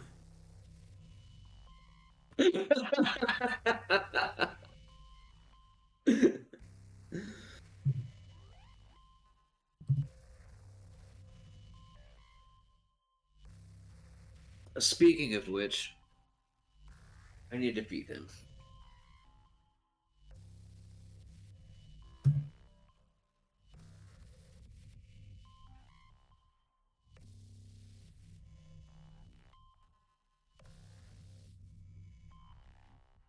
Do it.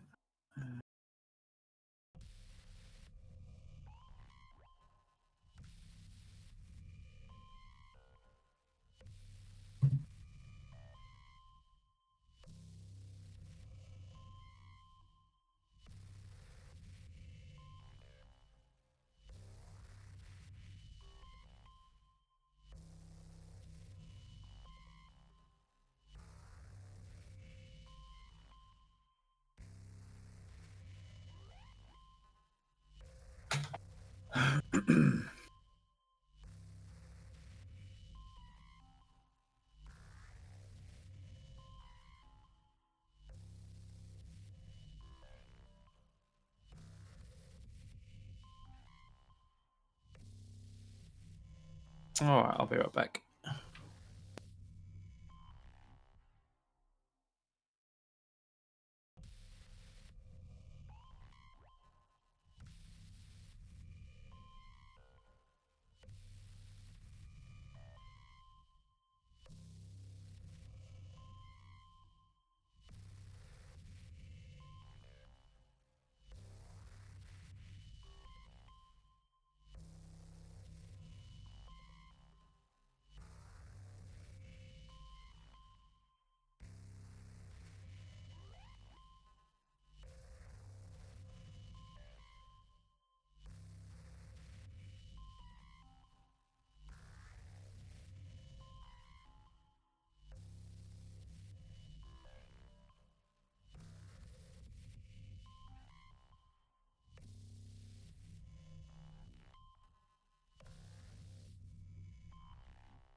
right, I'm gonna keep my jacket on. It's freaking 12 degrees right now. It's cold. Well, that's hot. Cold for Taiwan. I mean, it's a tropical island, Or- so Wait, are you doing Celsius or Fahrenheit? Celsius. So it's in like the All right, that's not as bad. That's like 40s, 50s? 40 or something. Something like that. Alexa, what's 12 50, degrees 53. Celsius in 50, Fahrenheit? 53. Yeah, there you go. 53. It's chilly for a tropical island. Okay, no judging. No judging. Ah. All right, so folks, I'm sitting over here like the snow finally melted. So yeah. I'm from Chicago. I'm used to really really cold temperatures, but living on a tropical island for years, it has made me very weak in the knees to cold temperature. That's for sure. But yeah, so ladies and gentlemen, we are back. For Tracy's son, who may eventually watch, I am so sorry. Forgive me. But yeah, so we are back in, and so Minsky, go ahead and you're watching over the group for the night because I'm assuming you don't need to sleep. Go ahead and roll me a in survival perception. The DV on this is going to be 3. It is sight-based, so since you have a bonus on that, it'll be a DV of 2 for you. Don't forget you still have AP, and there are still some +2s in chat. Yeah, I'll definitely snatch up one of those -2s. Or -2, yeah. Alright, this Is anyone one opposed to me Sophie. using 3 AP to get 2 extra dice? sounds good to me.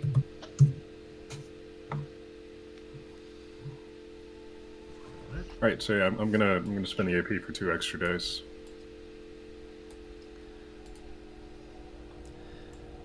And for those fellow GMs that are out there, don't forget that you can also spend your AP that you have gotten. And I'm going to spend my AP right now. How many do I have? I have 6. Right. So he got 4 successes on here. So I'm going to be rolling my check.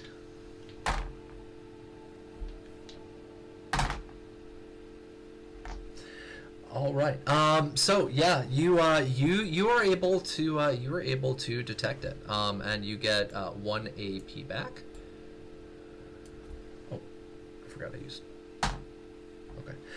So you are able to get 1 AP back. As you are standing there bobbing around throughout the night passes most effectively just nothing happens. The night is peaceful. The night is calm. You hear some rustling of the papers up by the front door, and the night seems to be pretty peaceful and pretty quiet. Let's roll. Go ahead and roll me 1d8, please.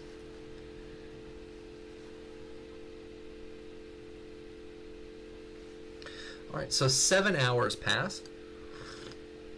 It's about 4 o'clock-ish in the morning. It's dead morning still. Sun has not come up, and you start to hear what seems to be some movement coming down from that dark corridor, the hallway, down at the very end of that hallway. There is no light coming in, no ambient light anymore from our surroundings. If you remember, it was overcast as well, so there's no moon, no stars. It is dark. But you start to hear some movement at the end of that hallway. I'm gonna slowly make my way over to where Jianyu's sleeping. Okay. And just gonna give him a little poke with my cane. With your cane? Oh, yeah. I forgot you have the cane. Jianyu, Gotta use it. there's something in the hall. What? There's something down the hall. I'm gonna try to look down there. I'm sure I can't see anything because I'm probably like all blurry-eyed and like it's dark as shit. I think we should wake the others.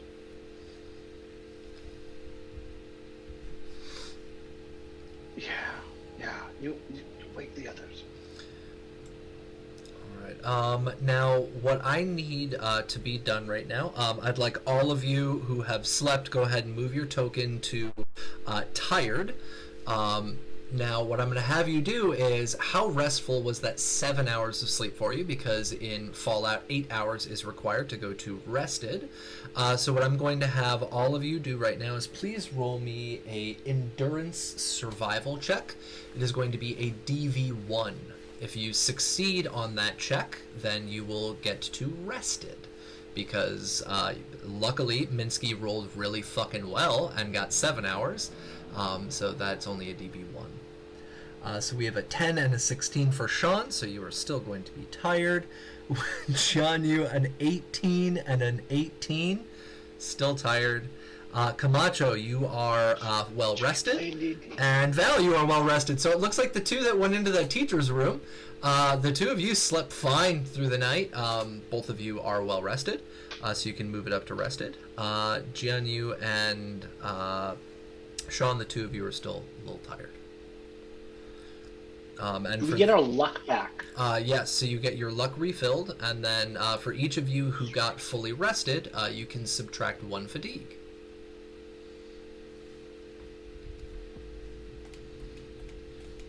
Should we roll for our injuries? Yes, so I was going to deal with that later, actually, but go ahead and roll for your injuries. That's going to be, I believe it's endurance medicine? Endurance survival. Endurance survival.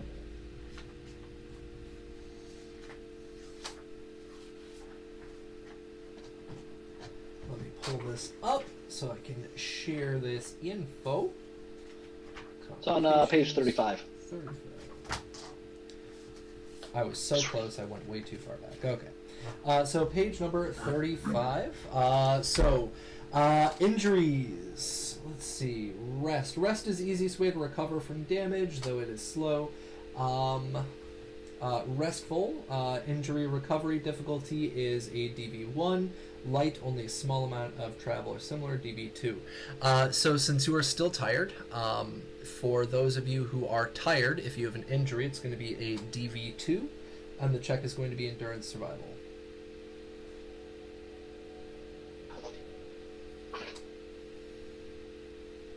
So, Val, you have 2 injuries, right? Yeah. So if we're rested, DV1. all right. But it's actually going to be 2 for me because I have 2 injuries. Yes. Is it that way with the resting thing? Yeah, complication range for this test increases +1 for each injury that has been treated. Well, so I'm bending this a little bit for Sting Palm's asking. I'm bending it a little bit because you did not get a full night's rest, neither did Sean. All right. So I'm still letting you guys roll for it, but it's going to be an increased DV because it wasn't a full night's rest. All right, fair. Yeah, so Val, DV2, we got a 10 and a 12, so that was the first one, not successful. Roll again for your second injury.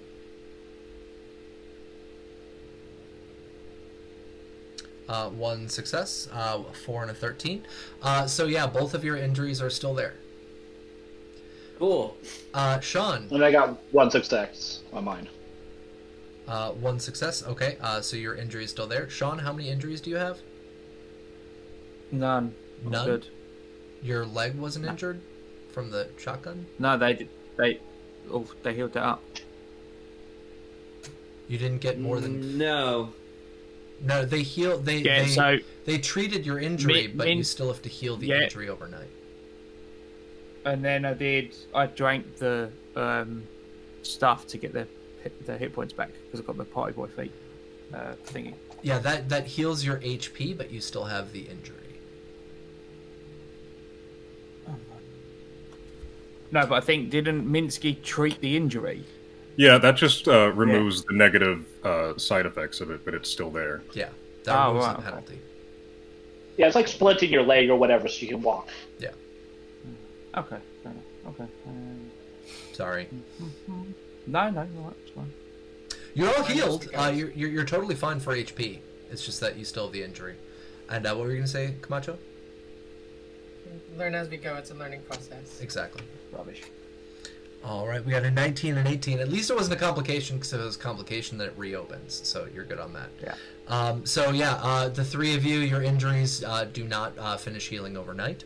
So Minsky has come over to Jianyu to wake up Jianyu. Jianyu, you're still a little bit tired, but you're responding. So what were you guys going to do?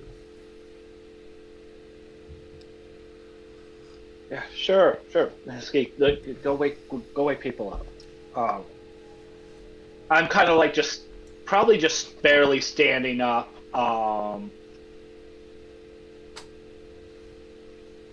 And I'm gonna pull, I guess, my 10mm. Okay. Yeah, so I'll go over to the. I assume the Raven, the room that Camacho's in, was left like cracked to keep the bottle on it. Yeah, just barely cracked. Yeah. And then there's Yeah, also so the classroom with Sean. Yeah, so I'll go to the one that's cracked and just push in there first. All just right. for using access. So you open the door, and she got double crit success on that. You open the door, and the glass bottle. Go ahead and hilariously go ahead and roll me a agility athletics really quick.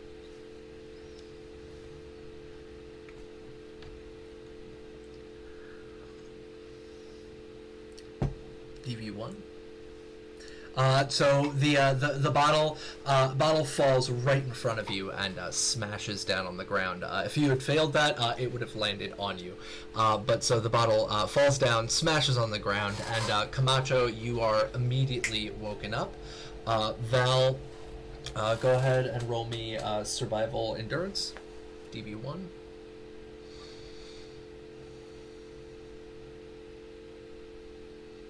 You are still asleep.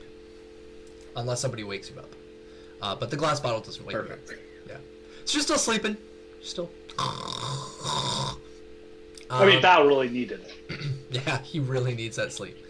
Minsky, you walk into the room. The glass shatters on the ground. Camacho, you are immediately woken up. What do you do? I level my pistol. And as soon as I see Minsky, I raise my pistol. You could have gotten shot. All of my arms are just. I could have made a canoe out of your head. Shh. We need to wake the others. There's something down the hall. I look back and then I tap Val with my pistol. Oye, gringo, get up.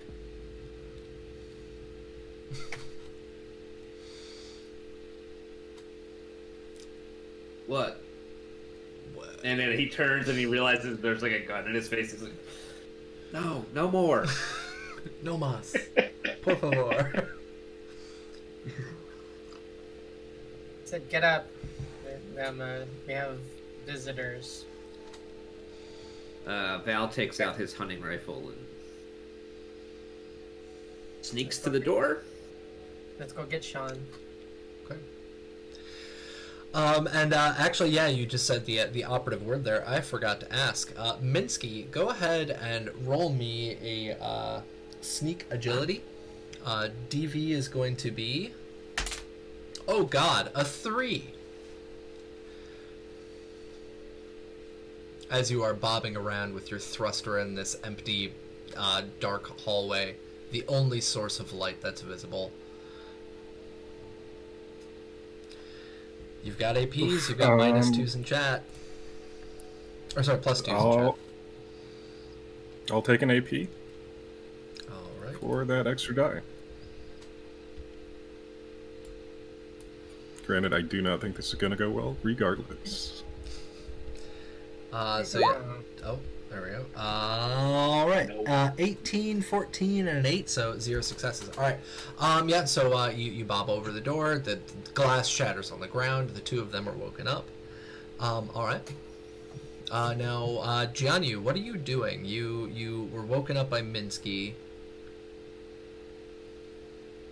Can I see anything down there? No, the hallway is pitch black. The only source of light in the entire area was Minsky, and he floated into a different room. Do you have dark vision? I have my goggles. But I guess I'm gonna slowly kind of move forward down the hall. At least put myself between like Dynamo and them, but also heading down because I don't. I mean, we're gonna have to get everybody out of here, so you know. I'll start moving down the hall some slowly. I guess I'll do sneak. Well, give me 1 second. You can do one of two things. You can either roll for sneak or you can roll for perception. Oh, yeah, you'd probably do perception. All right, go ahead and roll perception intelligence. Or sorry, perception survival. My bad. Not perception intelligence. Psh, psh. DV is going to be a 3. Not gonna do it. All right. 1 success. The only thing you see in this hallway is just blackness and the light emanating from the thruster coming out of the room. We need a damn flashlight. Yeah, does anybody have a flashlight? Glow sticks? A torch? Dark vision? I got Molly's. Minsky? You got Minsky Molly? doesn't have dark vision? Oh. I got Molly's now! I can see everything! Not that kind. The fiery kind. Oh, Molotovs! Dear God. Okay. Oh man, that. I mean, it'll light up the place. You, definitely Jianyu from The Good Place. That's for damn sure. Molotovs solve everything. They do sometimes. Alright, so is anybody gonna go wake Sean? I walked over as soon as Minsky woke me up, and I woke up Val. Alright, go ahead and roll me perception survival.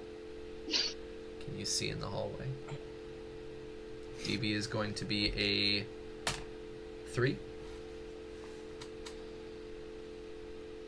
You still have APs and -2s.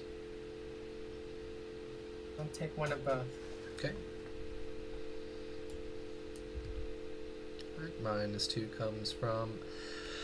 Sophie, did you mean to give them a +2? Or is that supposed to be a -2? I don't think she can hear me right now. Well, -2 is good for us. -2 is good for you. +2 is good Let's for go under me. the assumption it's a minus. Oh, yeah, okay. Yeah. Well, she gave one of each, so I'll take the -2. So we'll do that one. Okay. She literally just yelled through the door. It's supposed to be -2. Okay. Okay. I use a -2 on the 19. Alright. Alright, so that brings you into a 17 success. You go into the hallway and it's absolutely fucking pitch black. You don't know which way is which right now. Call down the hallway. Like in a like a semi room voice. Not so loud, like, hey Sean. Okay. Another -2 for reserve. Well, thank you, Shinobi. I actually haven't seen Shinobi on here in forever. Welcome back. Hi. Sean, she is whisper yelling down the hallway. You're in a completely different room, further up the hallway. Go ahead and roll me a survival endurance. DB is going to be a 2 on this one.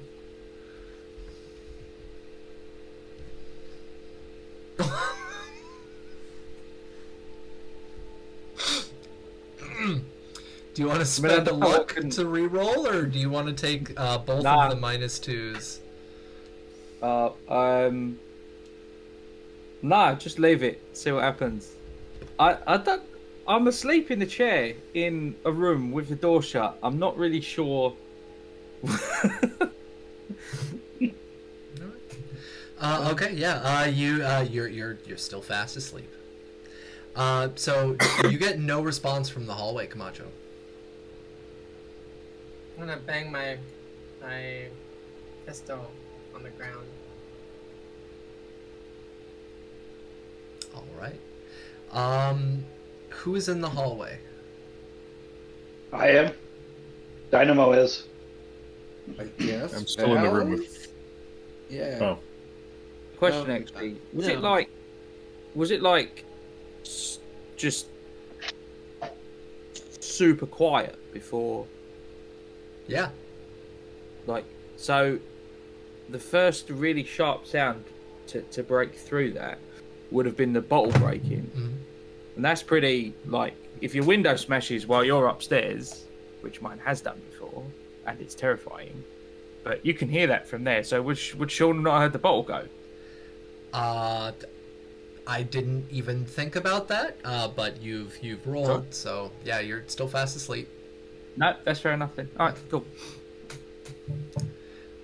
So we've got Camacho, we've got Minsky, Val, and Jianyu. All of you are in the hallway, and Sean is still sleeping. Sounds right. All right. I would like all 4 of you, please give me a perception survival.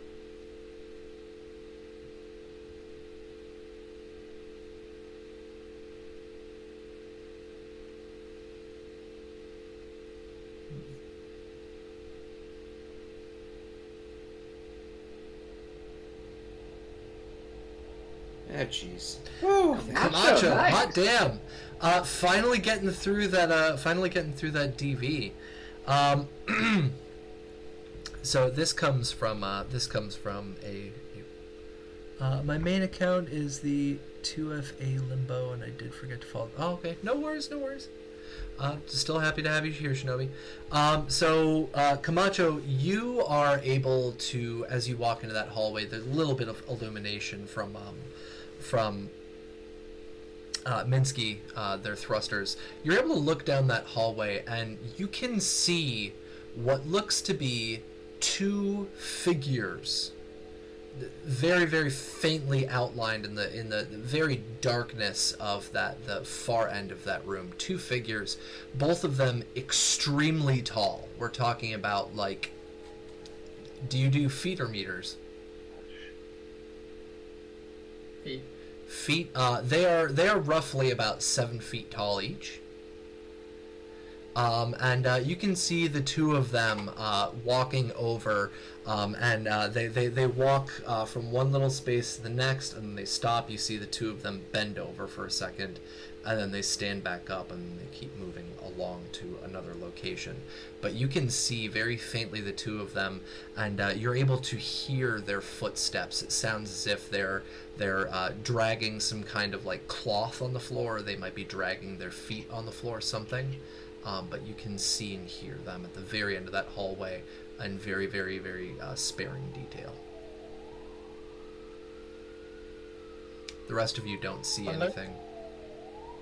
I look back at Minsky and Val, and I'm like, hand signals, like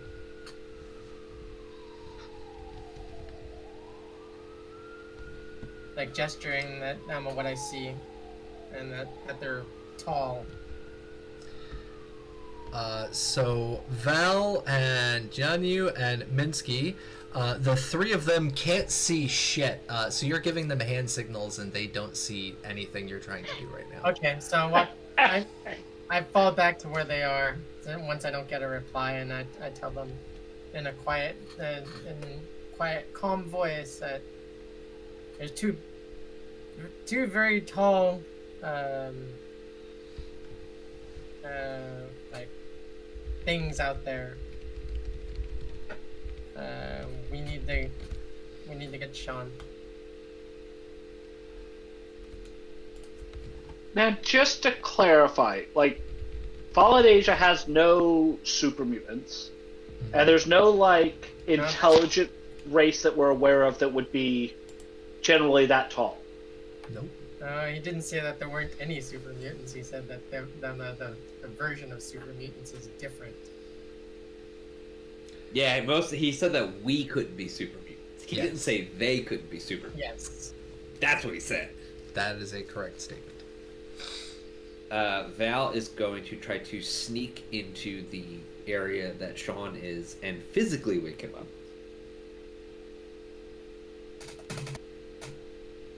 Perception for survival. Yep. Thank you. She said it for me. Perception survival, please. What do you... Okay.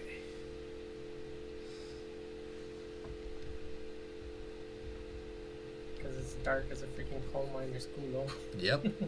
Coal miner's asshole. Oh Lord. Slenderman. Oh, that's fun.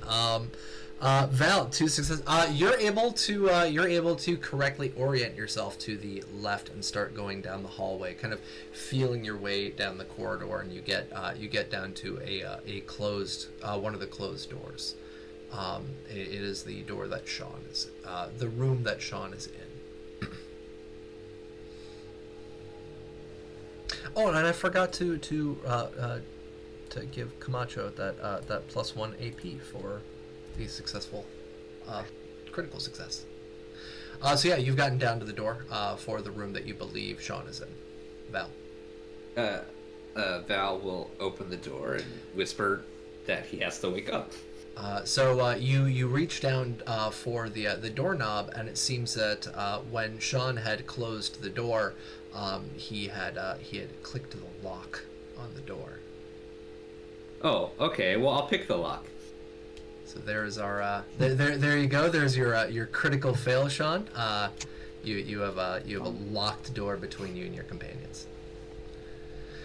You want to pick a lock in pitch darkness. Yeah. Nice. Sounds wonderful. I mean, it's not like you can see. Okay, hold on. Yeah. It's not like you can see inside the lock I was anyway. about to say that. Right. Lot of It's pickings. all Lot of touch pickings based. done by touch and sound anyway. So what I would like Sean to do for me right now is, Sean, please roll 2 combat dice. Or sorry, 3 combat dice. 3 combat dice. All right, it is going to be a DV2 for Val to lockpick it.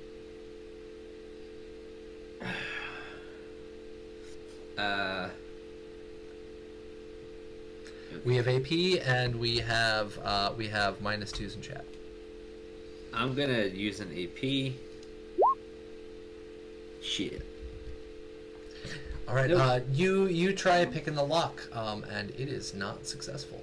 You are unable to get to hear that final click in the pitch black darkness. In the meantime, Camacho, Jianyu, and Minsky, what are the 3 of you doing? Camacho, you can see these figures moving very, very quietly. Oh, Sean, what's up? Did you say it was a DV of 2? For that DV2, lockpick? yep. Did you take one of the -2s? Nope. No, you didn't. Okay. I thought I heard him say that he did, because if he did, he would have passed it. But never mind. Carry on. You can take 2 -2s. That would give me 3 success, and it would give me the AP. That would back. give you 2 successes. No, it would give me a total of 3. 2 -2s, because you are taking a -2 after you've already rolled. Oh, right. I'm sorry. Right. It only applies it to 1 dice, not the other. Right. Your call. No, just leave it. Okay.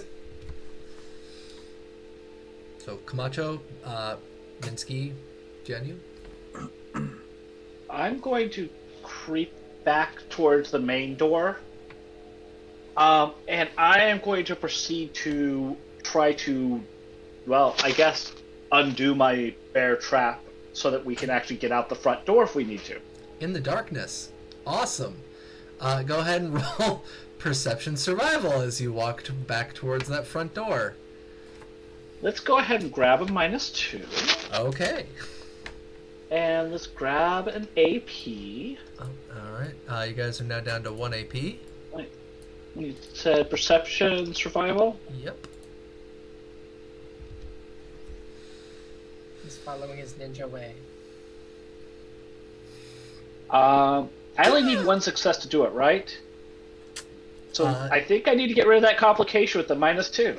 It is a 2-2 DV2 in the hallway. EV2. Yes. Alright. Then let's go ahead and can use a luck to re-roll your 20. yeah. I guess I'm gonna use a luck to re-roll the 20. Okay. Perception. 1 die. No tag. All right. So you got a 14, a 13, and a 2. So you start walking. If I use my -2 on my 2, does that become a crit success?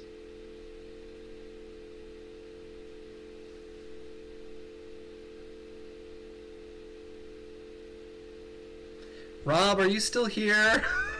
Rob, help! Yeah, that's opening up a whole. Can of worms. We can just turn a success into a crit whenever we want. Oh no, man. Alright, don't do it. It's cool. Right, I'm asking Rob. Rob, can people use the -2 on a success dice? Succeeded dice. Oh, he is there. Yeah, he's watching. I love that. Yes, what's up? He's always watching. Bum bum bum. You can use the -2 or +2 on any roll, so you can use it on your 2. Alright, since I re-rolled my complication, let's turn that 2 into a crit and undo one bear trap. Well, that wasn't to undo a bear trap. That was to get down the hallway to the bear traps. Oh, that was to get to the bear trap? Yes. So you were because otherwise I literally would have had you run into a wall. But you were able to successfully walk down the hallway. So I don't step on my own bear trap. That's a good thing. Yes.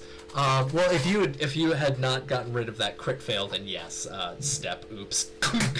But yeah, so you successfully walk down the hallway, and you get down to where your Brahmin was, and you know where your bear traps are from there. I'm going to give you hold on 1 minute. Minsky and Camacho, what are the two of you doing? Minsky is definitely making his way towards where the main door in the event of needing to escape. All right, perception survival, please. And since it's site-based, it's going to be DV1 for you. All right, you're able to bobble your way down. You listened and watched as Jianyu went into the darkness, and you followed him down towards the main door. Camacho, what are you doing? Way over to where Val and where I think Sean is. I want to proceed to chew Val out and see if I can get Sean to to come out of his room so we can deal with these interlopers. All right. Okay, thank you. You have no idea where Val went, and this was a DV2. That is it a 19 or a 15? 15. Okay, good. So that's not a complication. Yet you don't know what direction he went. You're not sure where he went. So you are now standing there alone in the middle of that hallway.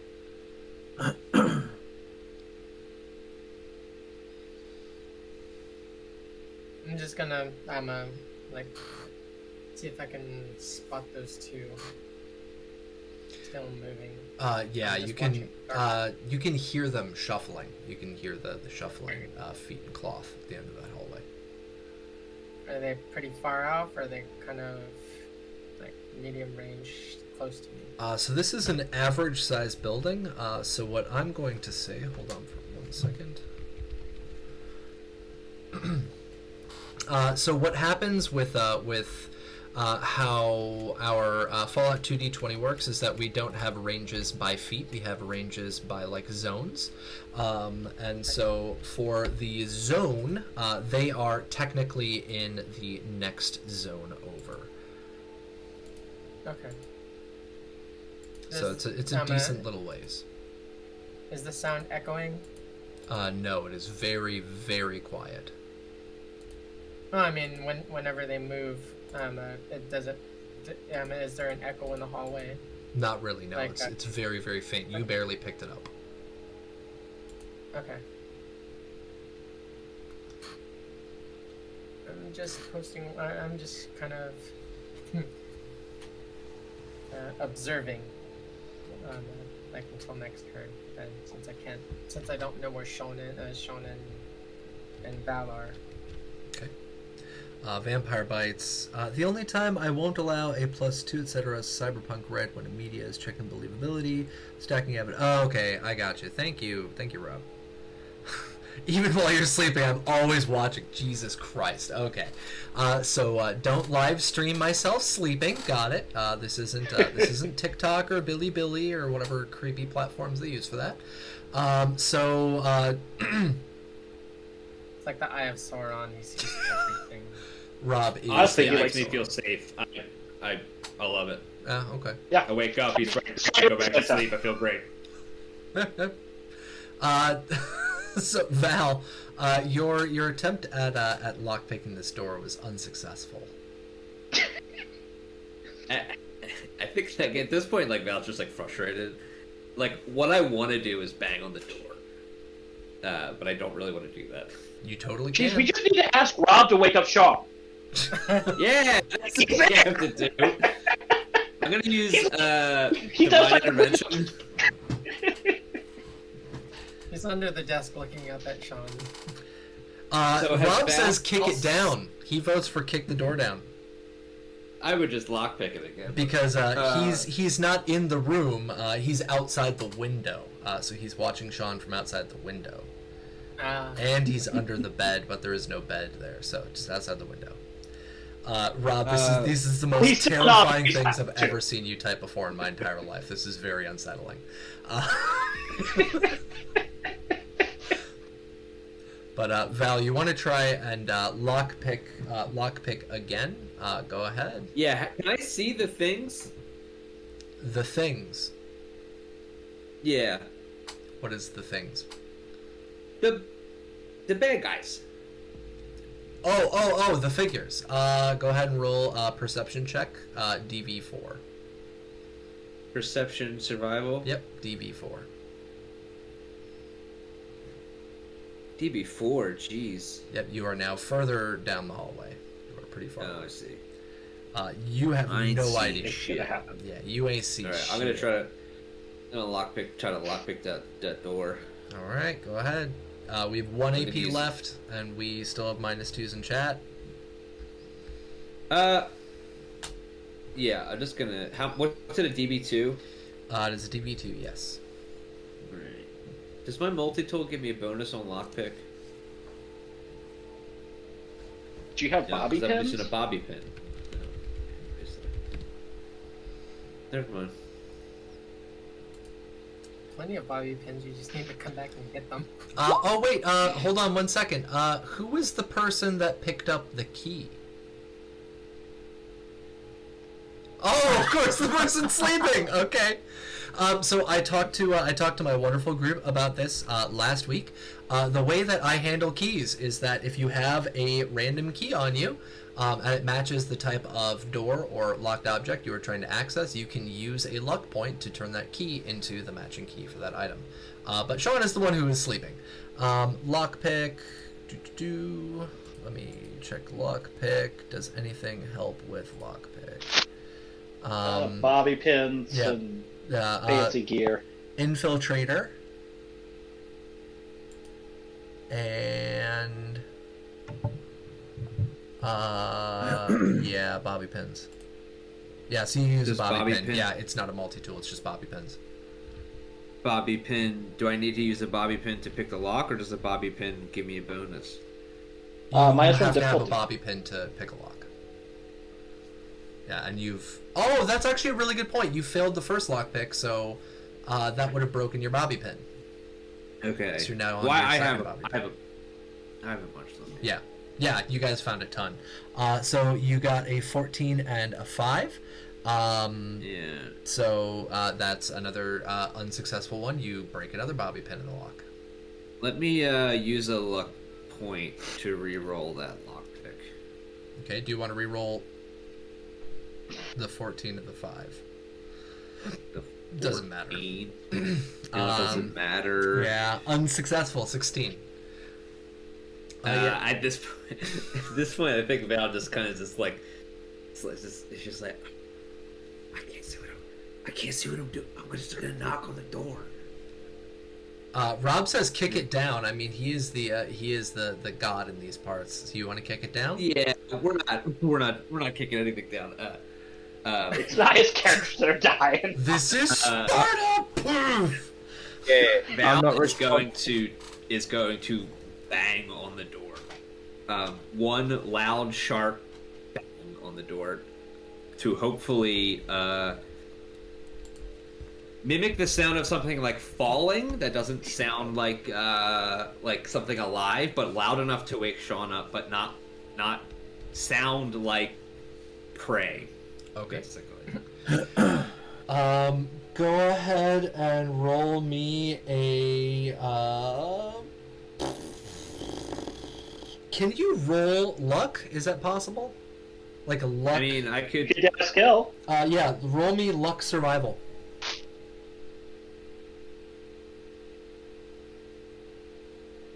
Can that be done? Yeah, why not? Fuck, sweet. Yeah, I love this shit. Oh my god. All right, so it's going to Anything can be anything. anything can be anything. All right, Sean, roll me survival perception. Okay. And I also roll over here.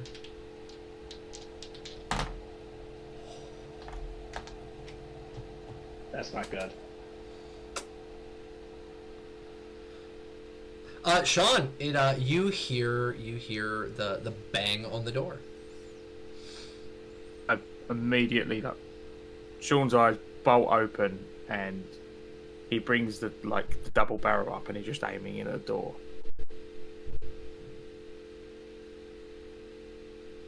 No, the Take a step door does forward. not open. Yeah. No. Presumably, it was locked from the inside. I can just unlock it.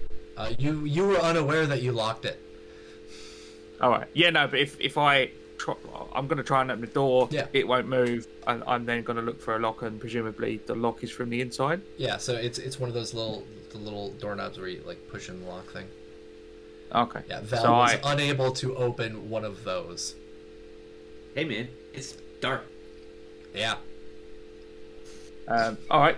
So yeah, I would obviously Sean just quietly tries the door up. What? And then you hear a little click, and Val sees the door open, and then two, like a double barrel shotgun barrel just come out of this, and like probably in your face like that until I realise I can't see anything in the dark, right? Bugs Bunny style, and- yeah. and- You have no idea.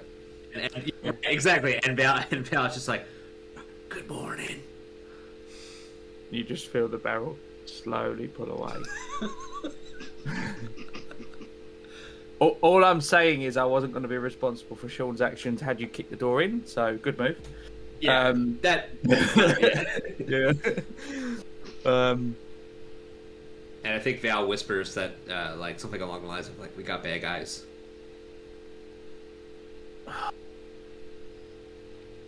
Where? No, honestly, I don't know. I know that's not really helpful, but over there, I didn't want to start shooting anything before I woke you up.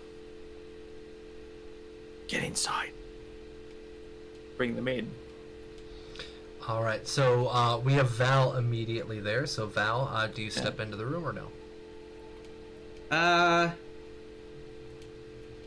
kind of thought we were trying to get everybody together, and it seems like we keep spreading apart. Sure, and we can't we- communicate properly because we're trying to be stealthy in the dark the whole time. We get everyone in the only room with a lock. Oh yeah, that's smart. But I can't get my Brahmin in there. You guys might not think of that, so, but All right.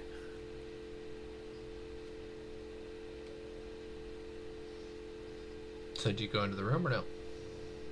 No, I think Val is gonna try to make his way to Dynamo at this point. All right, so Sean, you do not hear him walk into the room.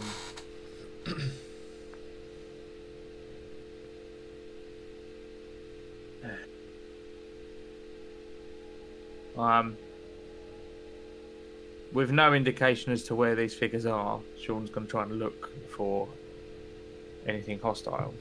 All right, go ahead and roll me Perception Survival, DB4. We have 1 AP. We still have a couple of -2s in chat. I'll take a -2, yeah. Val attempts to kick the door down with his gimped legs. Oh, God. he breaks his leg again, falls back, hurts his other leg. So, Sean, do you want to use that -2 on the 7 or on the 20? On the 20. Okay, so that's an 18. That is still a complication because it is a DV4. You stick your head out that door and you look down the hallway, and as you're quietly trying to stealthily just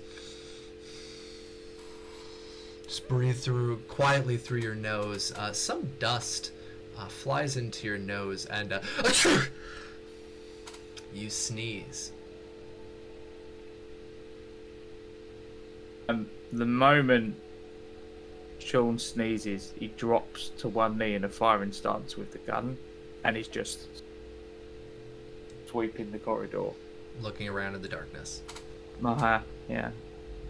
All right. That's what he can do at the moment. So our next person up is actually Jianyu, and then it's going to be Camacho. Jianyu, you're over at the traps. Go ahead and roll me your survival intelligence to disarm the first trap. And since this is in the darkness, that adds on a +1 difficulty, so it's going to be DV3 to disarm the trap. Oh, shit. I definitely need to use an AP and another, and one of the minuses if we have it. You have 1 -2 left. Intelligence, survival. Yeah, I'm going to use a -2 in the AP because. Okay.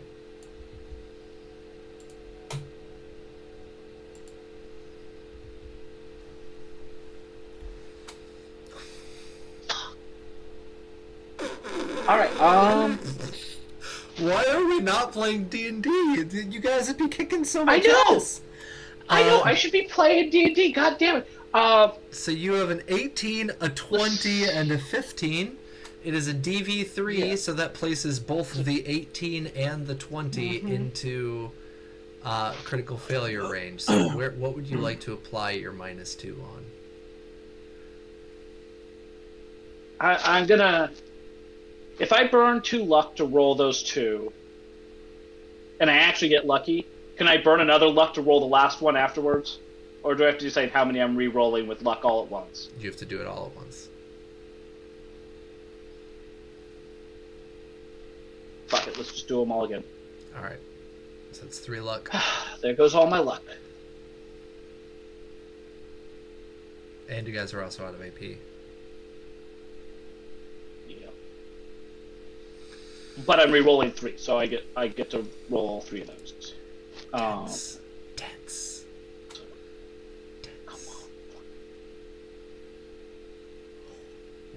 I don't succeed, but I still have that -2. Drop that to 17, which is not a complication. not a complication on a DB3, are you sure? I don't think so. Because it'd be like 20, 19, 18. Yeah. I believe you're correct. Let me double check. Complications, where are you? It's like page like 10 or something. Yeah, it's super early on. There we go. Luck. 17. One page off. Wow, you beat me. Okay. 1820. Okay. Yeah, so you drop that down. You use your -2 on the 19. You are unable to disarm the trap in the dark. You feel the spiky bits on it. You feel the rust, but you're unable to get it to disarm. Quick question. Quick answer. Like, the size of the, bear trap, how big is that relative to my lead pipe? Like, can I just shove my lead pipe in there and not take my hand off? You 100% could. Alright, well, is my minor action going to pull my lead pipe? Okay. I mean, I've already used my action, so. Yep. Are you going to close it in on the trap? Are you going to hit the trap? I don't think I can this round, because I used my action to try to... I'm just asking. Are you going to... Is that what you're going to do? I think so. Okay. So yeah, we have a sneeze from Sean. Excuse me. My lord. A sneeze from the GM as well. Christ. That was powerful. Sorry, that really screwed up with my nose. So we have a sneeze from Sean, a sneeze from the GM. We have a trap being purposefully set off by Chianyu right now. Camacho, you hear these happenings from behind you. Oh, I forgot about that as well. The bang on the door from Val. So we have a bang, a sneeze, and then a of a trap closing in on a lead pipe. Camacho, you hear all of this, and you are still standing in that hallway further than anybody is. Go ahead and roll me a perception check, DV3. Perception survival.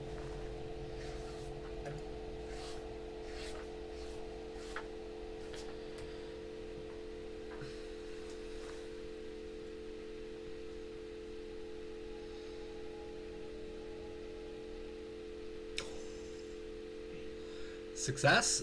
We have a 1 and a 7. Because it was a DB3, I do not believe that nets the AP, because that was on the perception, not the survival. So it would be if it was on the tag. So you are able to see down that corridor. You're able to hear and kind of barely see down the corridor where those two figures are at, and they both stop. Both of them stop moving, and then you see the very, very faint outline of both of them turning to start looking down the corridor. And you hear a as what seems to be a lantern, a red lantern, is lit up. And this red orb kind of goes out, seems to be held up on a pole, goes to about 8 feet up in the air. And you can see the very faint outline of these two extremely tall men being illuminated very lightly by this red lantern. One of those individuals seems to be dressed completely in black, and the other one completely in white. Both of them seem to be wearing clothing not from this time period, but they both are staring directly down that corridor. One only tells the truth and one only tells lies. Okay. All right. I've been down this hallway before. You have not, and Sophie in chat can assure you right now that you have not. Nobody went down this hallway. God, guys, come on. Nobody checked it out. This is... So Camacho, you've got these successes. As they raise that up, you can also see the light illumination on the floor. There are more of those little sleeping bags scattered around the floor in the end of that hallway. And from where they are standing, you can't really see much detail, but they are both very tall, and the height also comes from these kind of tall black and one black, one white hat that both of them are wearing. As I said, they look to be from a completely different time period. But they are looking down the hallway, and what I need you to do right now is please roll me a endurance stealth. Or endurance sneak. Or agility sneak, sorry. Agility sneak.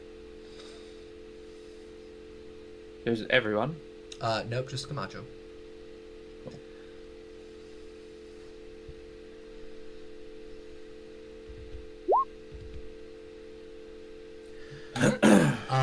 They seem to be looking directly at you right now. Both of them. We've used up both of our actions right now, so hold on one moment. I have been so tense. I'm so sorry, because it's actually now your turn.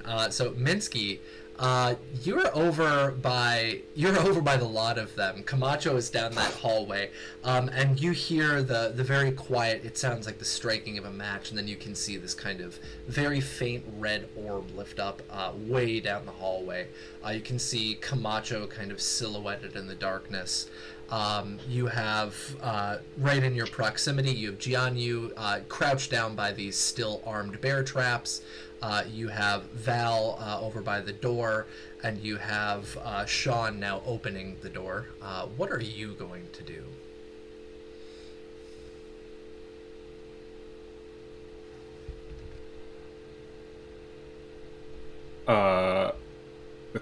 With that faint light turning on, I'm going to hover completely still and do absolutely nothing. Okay. Use a rally action if you're gonna do that. Get us some AP. Oh yeah. Rally. Yeah. Endurance plus survival DR0 generates AP. Do you want to? But you could also do any other skill combo the GM says is fine for whatever you're doing. So like, you could do like speech charisma to give us inspiring speech or whatever, or like rally people or. I will ask you to give me a endurance sneak, DV0, to give some action points.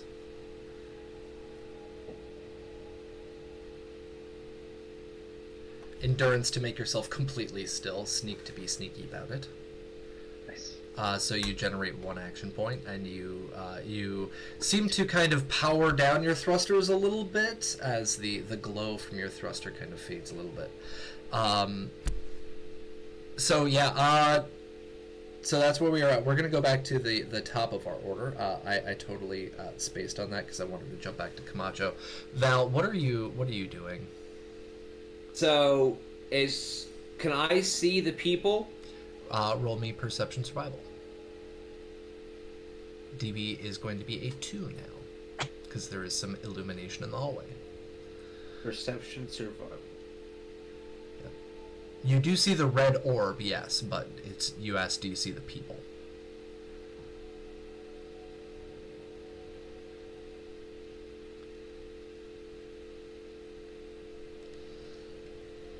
Uh, 6 and a 15. No, you see that red orb down the hallway,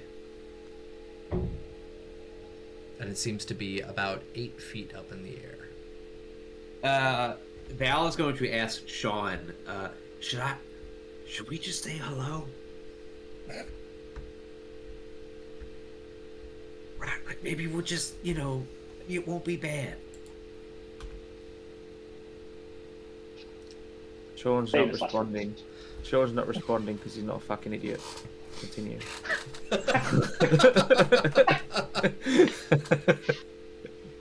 Yeah, you're right.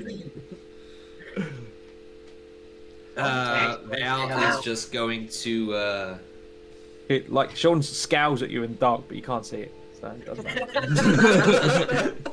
Sean scowls at you in complete darkness. You can't see it, but you feel it. Yeah. Val is just going to move up. Just tell Where? him to go up there and tell him hello.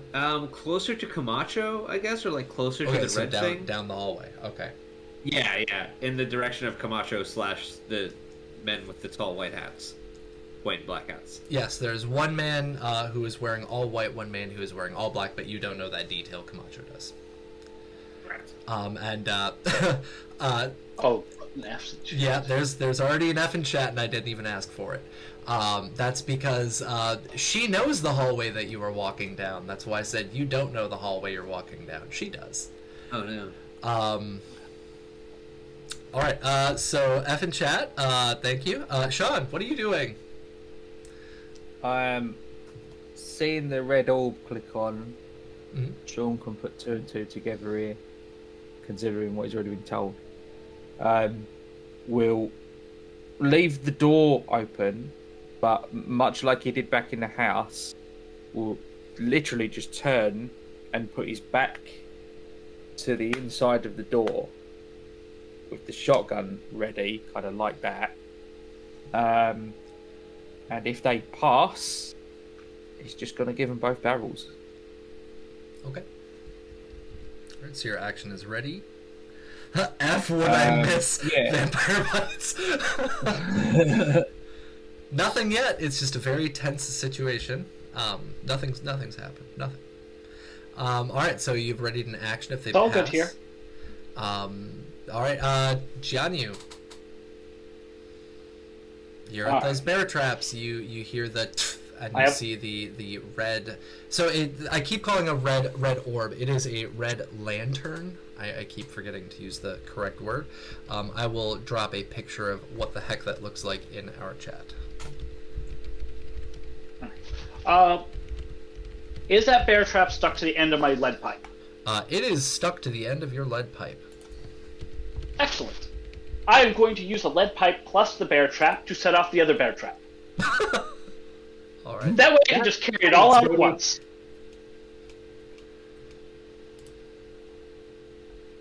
So I poke it and set it off, and then as my minor action, I am going to ready a molly. Because I Ready think a we're going to be molly? lighting this place up. He wants to be Yes. dropping some mollies. That would be much more fun. But no, we're probably going for like throwing flaming ball of fire, you know. Does anybody hear Sandstorm by Darude right now? What? Oh, that thing's cool. What? I'm so very confused. like some rave music, dropping the molly. Oh, okay, sorry. Yeah. I was so You don't know lost. Sandstorm? You'd know the song if you heard it. It's the only techno song. Yeah. It's the only one. Get high, get lit. All right, so you use your bear trap Molly and Molly. on your lead pipe to set off your other bear trap. Go ahead and roll me. What is your roll me luck survival. Luck survival. I can do that. I hope. DV is fuck me. DV is a 4.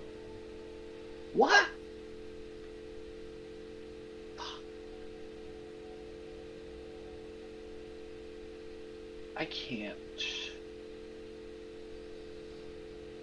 I can't make that without a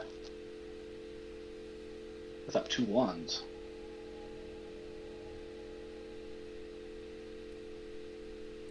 I can roll 3 dice. That's not going to make it. What do you guys think of giving him more action points? No. All right, let's see what 3 dice can do. All right. Use up the last AP you guys got. Yep. All right, you got an 8, a 2, a 15. So you use one bear trap and set off the other bear trap, and as you set off the second bear trap, it breaks. All right. So you smash down onto it, and it shatters the bear trap. They're both very rusty. So both of these bear traps are now wrecked. You have your both of them. Yeah, you have your lead pipe stuck in there, which you'll need to use a survival endurance to remove. So go ahead and roll survival endurance. Fuck it, it's all garbage. It's all garbage. It's Leave the only lead pipe. DV1. Alright, I'll give it a shot, but... Fuck, Survival it's all garbage. endurance? Oh, only DV1. Okay, yeah. Survival endurance, yeah. You're able to get your lead pipe out. Sick, but both of your traps are now wrecked. And they're Not in sick. a clump of meshed steel and rust on the ground. So Camacho, you... Oh, sorry, not Camacho, not yet. Minsky. Minsky, what are you doing? You've rallied. You now hear you hear Jianyu set off the other bear trap. Very, very loud clank as metal on metal and things snap.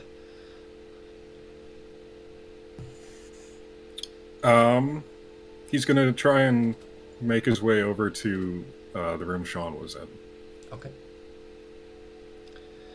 Are you gonna enter the room? Yep. Sean, go ahead and roll me perception survival to tell that this is Minsky and not somebody else. Because you readied an action if Yeah, fire coming out walked by. Yeah, Maybe not the faint light. I mean, he is looking for the red lantern. He's not just going to fire if. Okay, I thought you said fire if anybody walks by, but okay, I'll take your word for it. If they reply. 'Cause I'll roll to see if He's I can emitting notice him a anyway. faint red light from his thruster, It so was that's dark. why I ask. Okay, that's fair enough then. What was the roll? Just a regular perception one, yeah. Perception survival DV1. Nice. Pretty easy to tell the difference. Would you like a -2 from chat? No, Doesn't matter anyway. never mind. Minsky, you have walked into the room that Sean was protecting. Sean, what did you say you were going to do if somebody walked by? What was the action that you readied? To shoot if the red lantern came past. All right. What is your Minsky? What is your DR?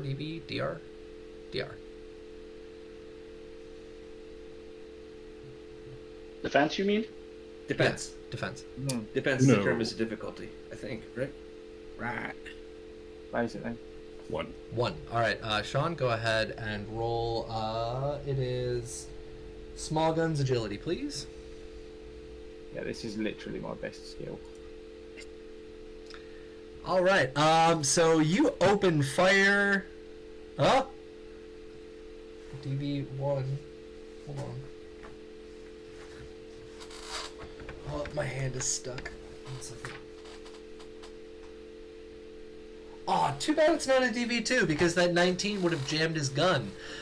So DV1, you open fire on Minsky. Go ahead and roll your damage. God damn. What is the effect of your shotgun?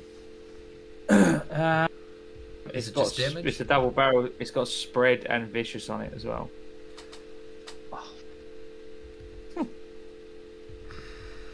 Spreads for additional targets, so that's not really relevant, but vicious would be. Well, no, spreads for additional hit locations on one target.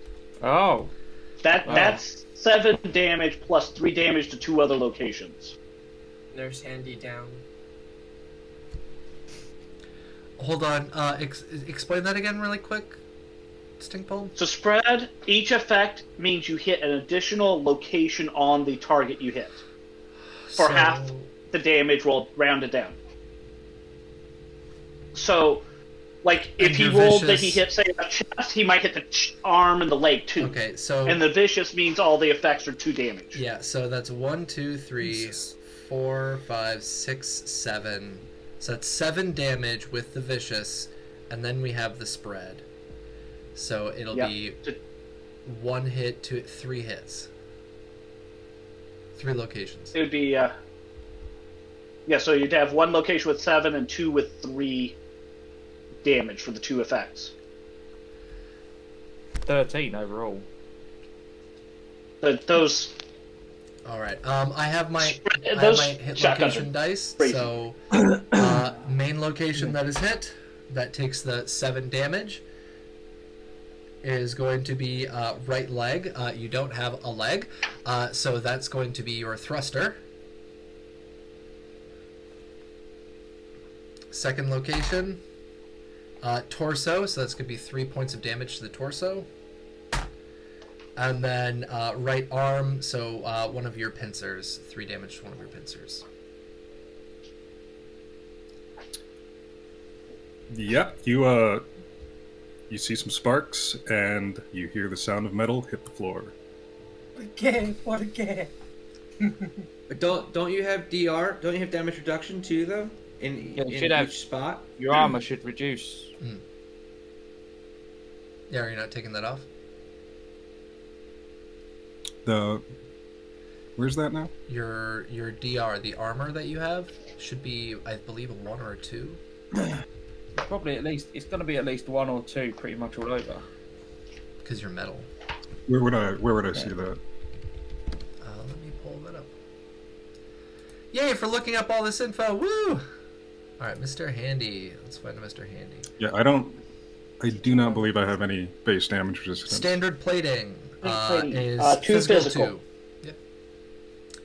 You got 2 all over. That's 146. That's quite good. Yeah.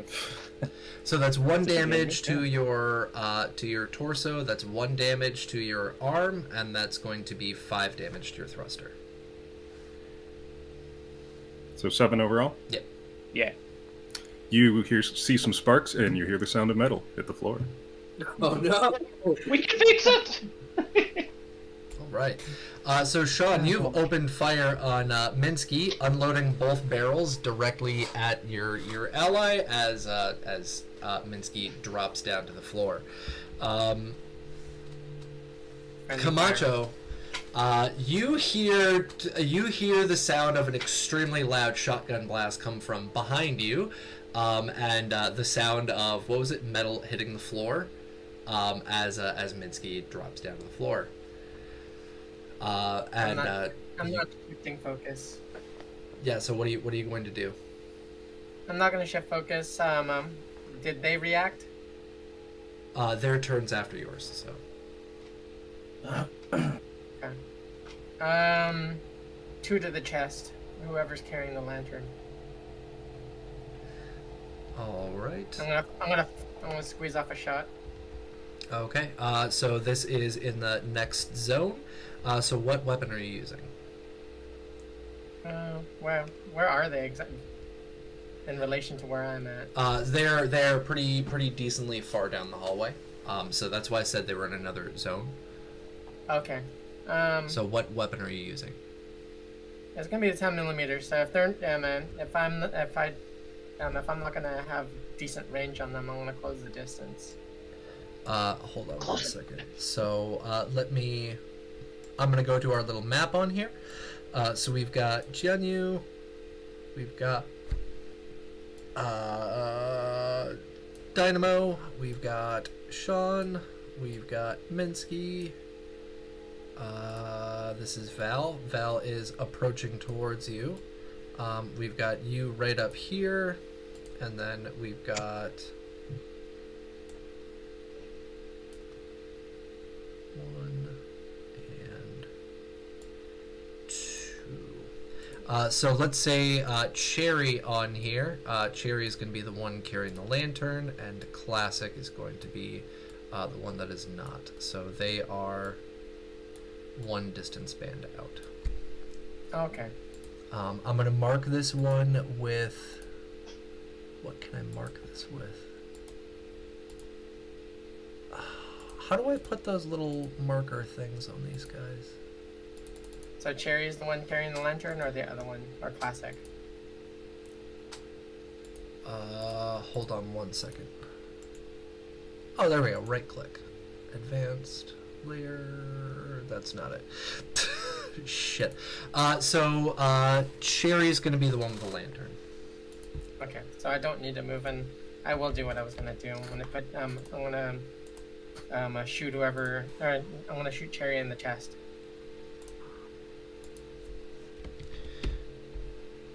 All right. About what I think is the chest. All right. So you fire over. Your DV is going to be a DV2 because it is in the dark.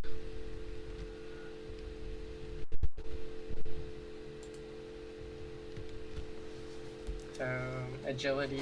Oh, sorry. Yeah. So that's going to be small guns agility. Yes. Sorry. My bad. And I'll take the -2. Do we have any left? We do. Yep.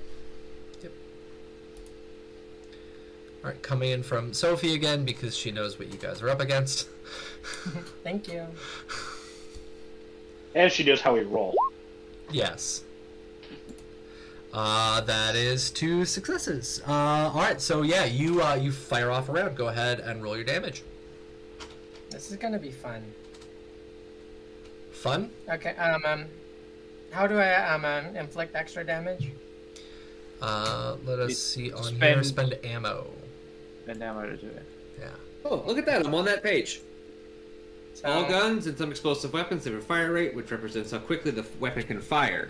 When you make an attack with a gun, you spend 1 shot of ammunition simply to make the attack. You may spend additional shots of ammunition to increase the damage you inflict, adding a combat die to the weapon's damage rating for each extra shot. A weapon's fire rate is the maximum number of additional shots you may spend. Yep. So. Okay, So if it's a fire rate of 2, you can do 3 shots total. Yep. So you have a 10 millimeter. That should be fire rate of 2, right? yeah, 10 Yeah, millimeter automatic. So that's going to be 5 how many combat dice is it normally? 4, right? Yeah. So 4, and then you're going to add on 2 additional combat dice. So that's going to be 6 CD. But the automatic should actually be DV3. 3 combat dice damage, but a fire rate of 4, I believe. Right, because the automatic applies a -1 to damage, but a +2 to fire rate. Oh my lord. Correct. All these modifications. -1 combat yeah. dice, +1 fire rate. That is correct. Okay, so drop it down to 3 damage. And then Yeah, so That's let me 2. pull this up real quick, because I got that right there. So 10 millimeters, so 4, that drops you down to 3, and you're getting fire rate of 4, I believe. okay. You can spend up to 4 extra dice, and you also gain burst, which means that you can hit a second target if you get an effect that is within close range of the first target. So extra ammo bumps my my combat dice to 4. Correct? So your combat dice, your small guns. So the sorry, this gets very confusing with all these add-ons. So Right. give me 1 second. So we have our 10 millimeter pistol. Base damage is 4. You have the automatic, so that brings it down to base damage of 3.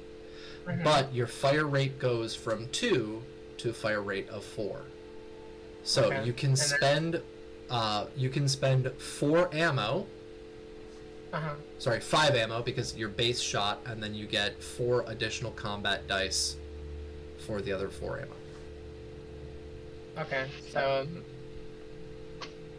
my combat my initial is going to be combat dice of 7 Yes. or Yes, if you blow 5 ammo, then you'll get 7 dice. okay. All right, 1, 2, 3, 4, 5, and then effect. Do you have an effect on your weapon? Burst. No, burst. Automatic has burst.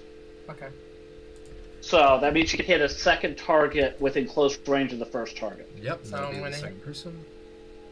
That'll be the same damage. Each additional target costs 1 additional shot from the weapon. Okay. Alright, so it's an extra ammo. So 8 combat dice. No. It'll cost you extra ammo, not Yeah, extra. so you do. I guess you do that damage to both of them, but it costs you 1 more ammo to do it. Yes. So Uh-huh, each additional okay. target costs 1 additional shot from the weapon. So you're spending a total of 5 rounds. So if you want to use the burst, you can spend your 6th round and have it hit the second target. Okay, I'll do that. And then what's my my combat dice then? Your- Still 7? Or? No. So it's the same damage. So your total is going to be 5 Okay. damage. Okay. And 6 is what she's got. 1, 2, 3 singles, 4, a 5. double, and a effect. Okay, The, so that's the 6, effect right? was the burst. then I've But the also effect also does 1 damage. The effect does 1 damage. And the burst? Yeah. Okay. The face means it does 1 damage plus an effect. See, for here, it says damage effects. When you roll one or more effects, your weapon's damage effects are triggered. Some damage effects are based on the number of smiley face symbols which appear as the result. Each weapon lists its damage immediately after its damage rating. And so on here... On here, I thought it was just the damage, and then if you roll an effect, you get that effect. I didn't think it was the effect plus a 1. I thought that it was only a 1 additional damage if the weapon does not have an effect. Okay, page 29. The face says 1 damage plus damage effects trigger. Ah, you're right. Okay, sorry. I was looking at page number 88. Different section. So yes, you're correct. So that'll be 6 damage plus that effect. Okay. Here's where it gets fun too. This is why I picked the perks that I picked. I'm spending a point of luck. Mm-hmm. Oh, shit. When you inflict one or for better criticals, when you inflict more 1 or more points of damage to an enemy, you may spend 1 point of luck to automatically inflict a critical hit, causing injury. All right. Bloody mess. When you inflict a critical injury or critical hit, roll 1d critical die. If you roll an effect, you inflict an additional injury to a random location. All right. So go ahead and roll combat dice. And this is right All right. arm. Okay, so I'm rolling 1 combat die now. Yep, and that'll be for the bloody mess.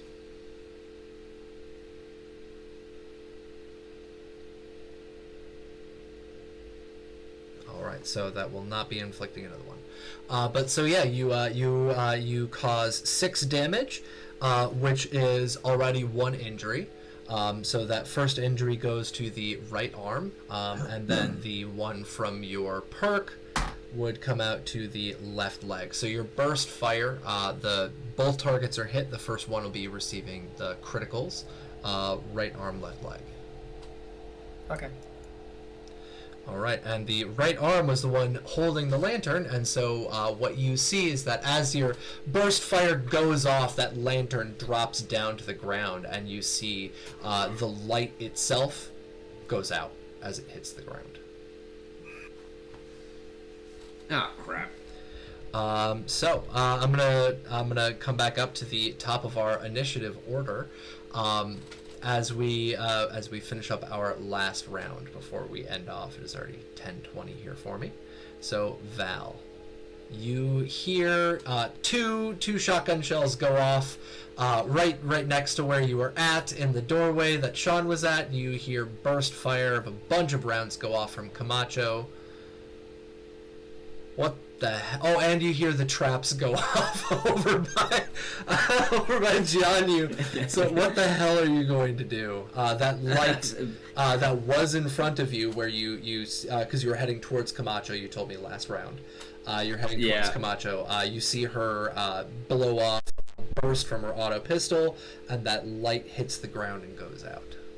What are you gonna do? Val takes out his sleeping bag and goes to sleep. Okay, got it. All right.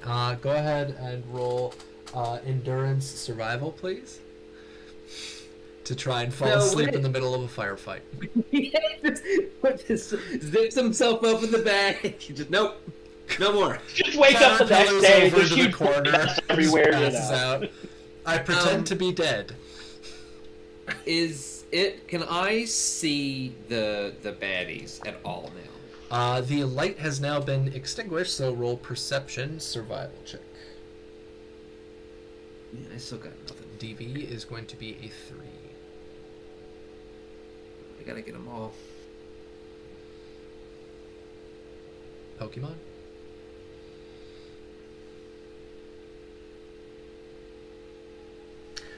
You do not see them at all. It's a 17 and a 10. You don't see them. and you no longer can see Camacho. Marco Polo. You know what direction it was coming from. I mean, you literally just saw a burst of automatic gunfire come out of a pistol, so you know what direction she's at, but you don't see them anymore. It's a pitch black hallway. As far as game rules go, mechanically, is there any chance I have of actually shooting one of them? Like, can I just point where I think they are and shoot? I probably won't, because it's a definite waste of a good ammo, but... that would be a DV5. That's what I thought, yeah. So mechanically, you could totally try. Go for it. But if you get a critical failure, you're going to hit Camacho. Okay. Val is... Throw a grenade? Would Val know... that's what I would do if I had any, but I definitely don't. Would Val know that this sound of Minsky hitting the ground was the sound of Minsky hitting the ground? Like, would he understand that that could only be one thing, or... I mean, there's only one thing that well, Sean shot something that was metal. Something metal reverberated from the sound of 2 shotgun shells hitting it and then slammed into the ground. So, okay. I mean, take a wild guess in the back of your head. Would you probably recognize what the hell just happened? Probably. Alright, so Val is going to check on Minsky. Go ahead and roll me a perception survival check to turn back around and try to go towards that direction. It's going to be a DV2. Otherwise, you will walk into a wall. He's like... Well... You think you turn 180 degrees, you only turn 90, and you walk into a wall. He walks right into the Twin Towers. Yeah, you walk into those 2 7-foot tall... No, I'm just kidding. But no, you walk to the wall, and you get to the wall. You're not sure what direction is what now. Alright, well, at least now I have the wall. Yes, and the wall has you. I would like to orient myself with the wall and then walk to Minsky. Well, you don't know which direction you're facing now, so you can turn right or you can turn left, but you don't know which direction that's going down that hallway because you're not sure which wall you went to. Then I will just stand still. Okay. Rally action. Super duper. Yeah, I'm gonna rally. He can't rally in action because he did 2 perception survival checks. So. Damn. So you go to the wall. All right. Sean, you've blasted your companion. You could tell from the shotgun blast as the blast went off what was walking through that door, hovering through that door. What are you gonna do? Mutter the words "bloody stupid tin can" to himself, and then attempt to. I need to be able to see the buggers to shoot at them, so I'm going to try and peer through the darkness to at least see them. If I can't get a visual, then I'm just going to wait until I can, essentially. Okay, hold on 1 second. I need to double check on here for a Mr. Handy.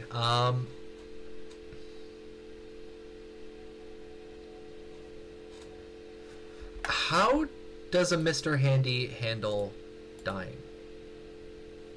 See Healing Robots, page 34. Oh, Yeah, to heal him, it's- we have to do like a repair check. Okay. Intelligence Yeah. repair. Instead of medicine. But can he permanently die? I think is the Yeah, big that's what I'm question. trying to figure out. Oh, I I just mean, assumed it'd be the same. Mm-hmm. yeah, but it doesn't make any sense if it is the Yeah. same. And I would argue that that's kind of maybe that's just one of the perks of playing a robot, you know? But That you the don't officially downside die. of being a robot being that like you can't just like sleep it off. You have to be repaired. Yeah, there's a difference. But when you do die, you could be in that. Not that I'm saying we live in that long because it's not fair, but you could, in theory, be out for 10 sessions and then come back again. It's like if you think about it, there are times in like Fallout games where you repair something that hasn't been turned on in a super long time, and it just works. Yeah. It's just back again. Yeah, And it's making fun of you, and whatever. I'm gonna make the official GM calling and ruling right now. Minsky, you are not dead, but you are fully disabled. You are off. You are on the ground. So you can be repaired and brought back to life, but you cannot permanently die unless you do not want to turn back on. So I'm gonna let you make that call if you want to switch to a different character, because that's how we kind of did it for my D&D game. Is I refused to be brought back to life, and they were like, "What?" And I'm like, "Yeah, I want to play a new character." They're like, "Oh, okay." So you can refuse to turn back on, or you can be turned back on if somebody repairs you. You don't want me. You don't want Sean trying to repair you. Yeah. That being said, we don't want somebody who is not mechanically inclined to attempt that. But Sean, go ahead and roll me a perception survival check. DB is going to be a 2. Or sorry, who are you looking for? You're looking for those things, right?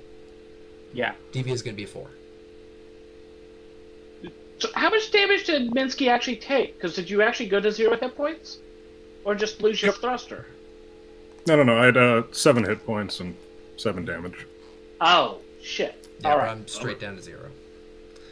Shotguns they're wonderful when you're using them They're against mean. enemies, not so good when you're using them against companions. So that's a 19 and a 17. That is another critical fail area on there, because it's a DB4. Do you want to spend a luck and re-roll the 19? Yeah. All right, go ahead and spend a luck. Re-roll 1d20.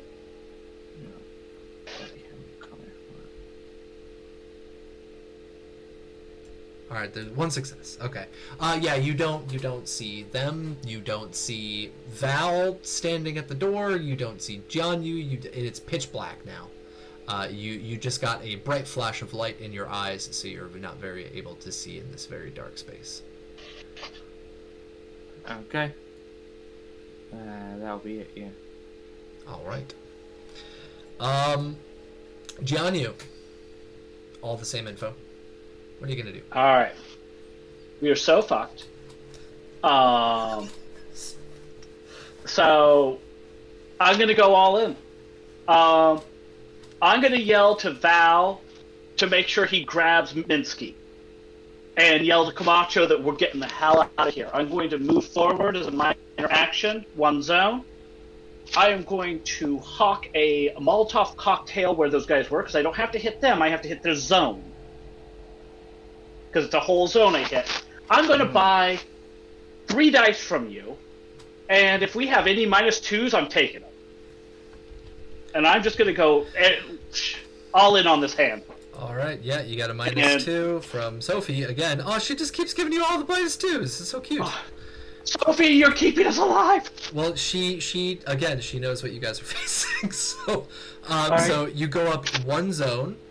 So you're now over by where Val was. Val's against the wall, and you attempt to hawk a explosive that way. What I would like you to do is please use first and foremost. I need you to give me a perception survival check to orient yourself to the right direction, and then I'm going to have you do a agility throwing. So you're just trying to go in the right direction. Hold on. So you're just trying to go in the right direction. That's going to be a DV. Val, what did we have you do? Was it a DV3? I think it was just 2, but I didn't make it. Okay, DV2. Just to go in the right direction? Yes. Yeah, it was just 2. So DV2, perception survival. Do you want to buy any AP for that? All right. Okay, let's. What do you guys think? I think I just go all in. Do 5 dice on both rolls. So you want to give me 12 AP? We'll be screwed next time, but we're always screwed. So He goes away at the end of the session. Not GM's On earth are AP. you doing this? all right, I'll go for 4 dice. Give him 3. I mean, if I miss this, then I'm like lighting you guys up. So Yeah. All right. um, I'll get 3 AP. give you 3. Not tagged. All There's the you 2 go- successes. Yep, you go the correct direction. Now give me All right. a agility throwing DV2.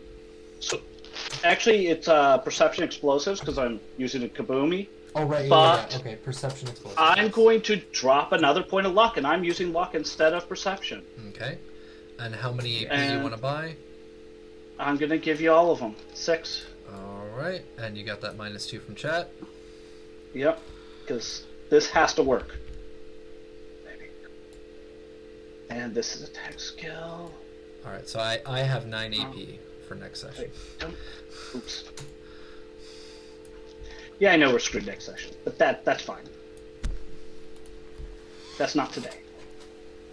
Make your roll. All right. Come on, baby. Come on. Bam! You All make right. it. Yeah, so you start running down that hallway, you light up your Molotov, and you hawk it, and Camacho, it just barely goes over your head as you see this flame kind of go past you, hit the ground, and just explode and fill the hallway into flame ahead of where you guys are at. And you now have... The damage. You now have a very, very brightly lit corridor. Not very extreme flames, or not very hot flames because it's only 1 damage, but the corridor is now on fire. And everybody who is there, who is able to give me one, please give me a perception survival check. DV is going to be a 1.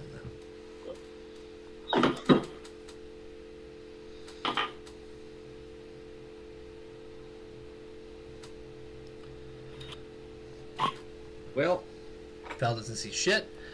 Sean, you see pretty well. That's 1 AP. Camachos can see.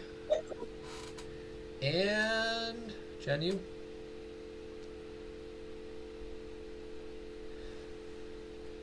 Yeah. Do you want to use a +2 from chat? Jianyu? You got a critical fail? -2 might. -2, sorry, yes. Yeah, let's go for it. All right. That's 2 AP. That's 2 AP for me, by the way.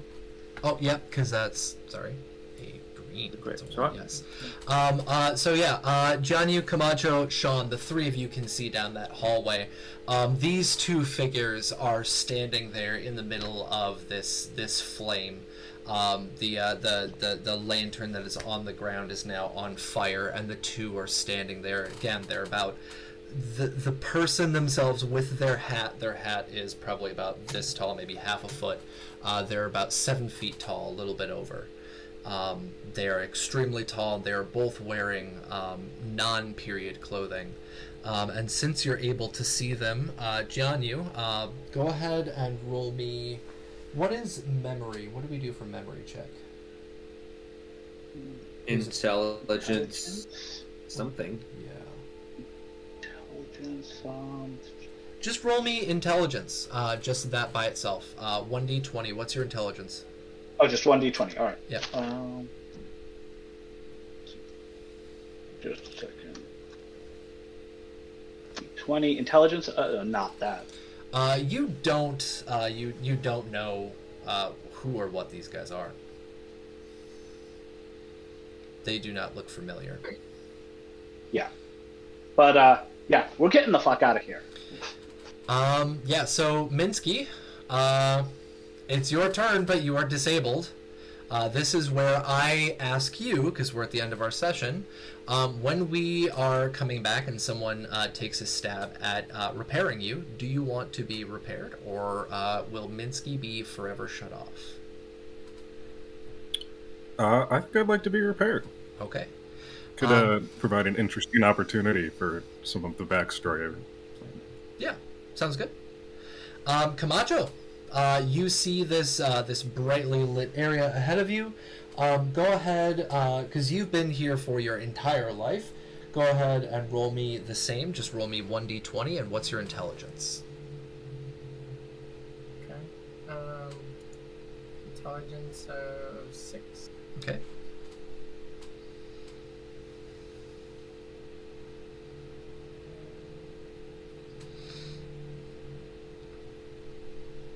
You don't recognize them either. You have no idea what the hell you're looking at, or who. You don't know who they are. I'm at the bottom of the round. Can I do my action? Yes, it is your turn. What are you going to do? Do you have action points? We have 2 AP. I'm gonna take an action point and I think other than my -2, there's another -2 in the pool, right? Nope, that's just yours left. Or that guy. Okay, never mind. Here, I can get another negative in there. Well, because hers is the one that's up next, she's unable to use the -2s. Ah, fuck. All right, Yeah. never mind. So I'm gonna take an action point. Okay. Bumps me up to 3. I'm gonna shoot the same one in the chest. You're gonna shoot again. Okay. Yes. All right. They have no lantern, so I'm gonna remove the L. You are shooting the white one, the one that is wearing white. Go ahead and roll. Your DV is going to be 2. And that is success. All right. Okay, so I'm just scrolling back up to recall what we had you roll last time. All right, so what I need you to roll now is roll 7d6, 7 combat dice. Find a point of luck. Spend a point of luck for what? For another critical, because it's like gamma since I did damage. Alright, spend a Oh, point you of want luck. to re-roll 3 dice. Yeah, I would spend that luck to re-roll 3 of those dice. Yeah, so misfortune 1 plus 1 each. Reroll 1d20 or 3 CD1s. So yeah, Okay. you can roll 3 combat Do that, dice. yeah. Okay.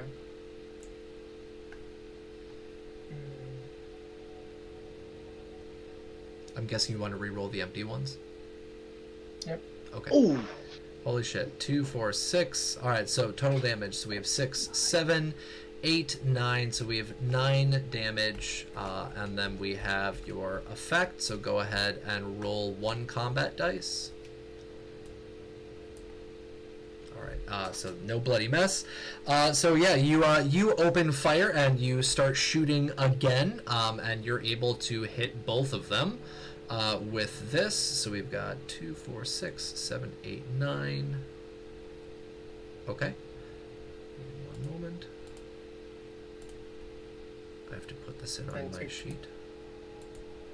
Is that 2 or 3 criticals?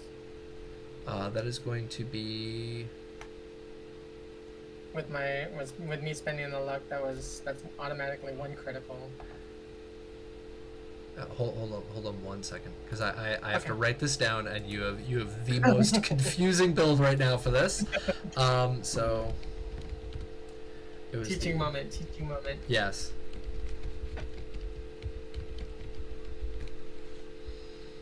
Okay.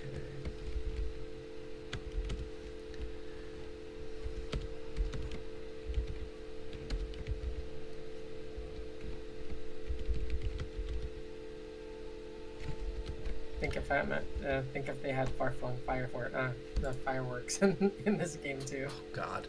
Alright, so let's see. So we've got 1. So it's going to be left leg. So you've injured their right arm, you've injured their torso, you've injured their left leg. Another one on left leg.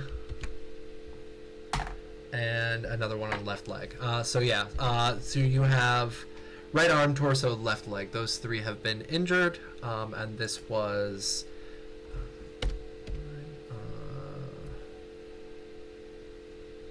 All right. Okay. Yeah, you completely open fire and you burst fire over at these guys again. You hit both of them. And both of them seem to be injured.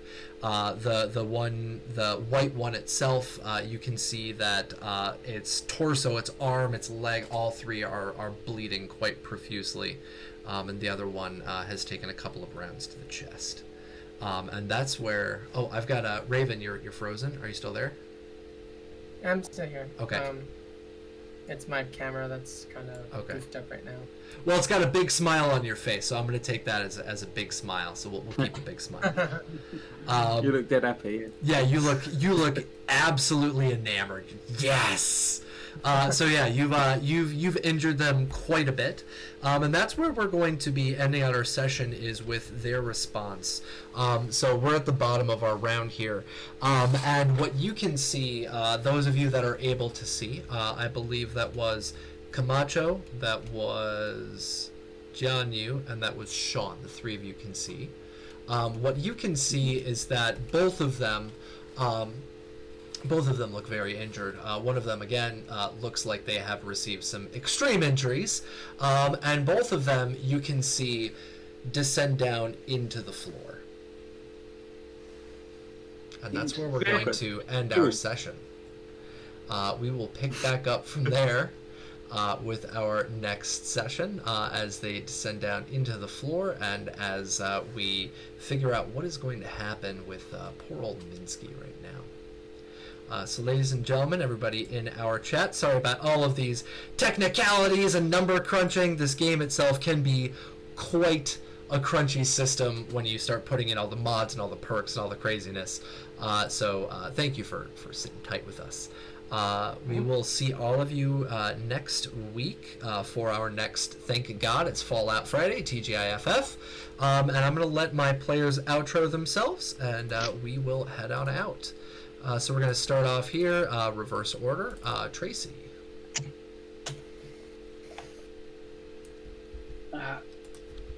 Actually, my computer's being weird. Of course. Of course. At least it's the end of the session. You hear me? Yep. Yep. All right, cool. All right. Yeah, so I'm Tracy. You can catch me at Stink Poem on Discord or Twitter. And we are totally screwed. Other than that, come join us every week for this clusterfuck that is our lives. All right, thank you. Logar, go for it. Hi, I've been Logar the Ogar. I played Val Jacobs. You can find me at twitch.tv/Logar the Ogar, twitter.com/Logar the Ogar, and Twig and Logar on Instagram. Hopefully, I'll see you guys next week, and I won't burn to a crisp or melt into the floor or explode. Hey, at least you were able to get yourself out of that firefight earlier. I did not think that was going to go that well. I was also very surprised, so good job. Yeah. All right, let's see. We've got... next up, John. Yep, I'm John. I played your now defunct Minsky. You can find me lurking over on the Cybernation Discord as Johnny Drop. You can find me here for Fallout every Friday, and you can find me here every Saturday for Cyberpunk. And if you'd like, you can check out my SoundCloud at Arcs. Awesome. Thank you. And Raven. Hey everyone, I'm Raven. I played Camacho, your trigger-happy Merc survivor tonight. You can catch me here tomorrow for Cyberpunk Goes Nomad. You can find me all over the internet at Doña Trece Cuervo. Thank you. Awesome, thank you. And Mark. You can find me on the Cybernation Uncensored Discord, Captain Mark87, everyone on Discord. Playing this every week. I'll be here for tomorrow for Nomad.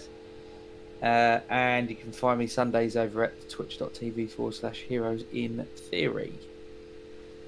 And where's Jack Burton when you need him is all I'm going to say.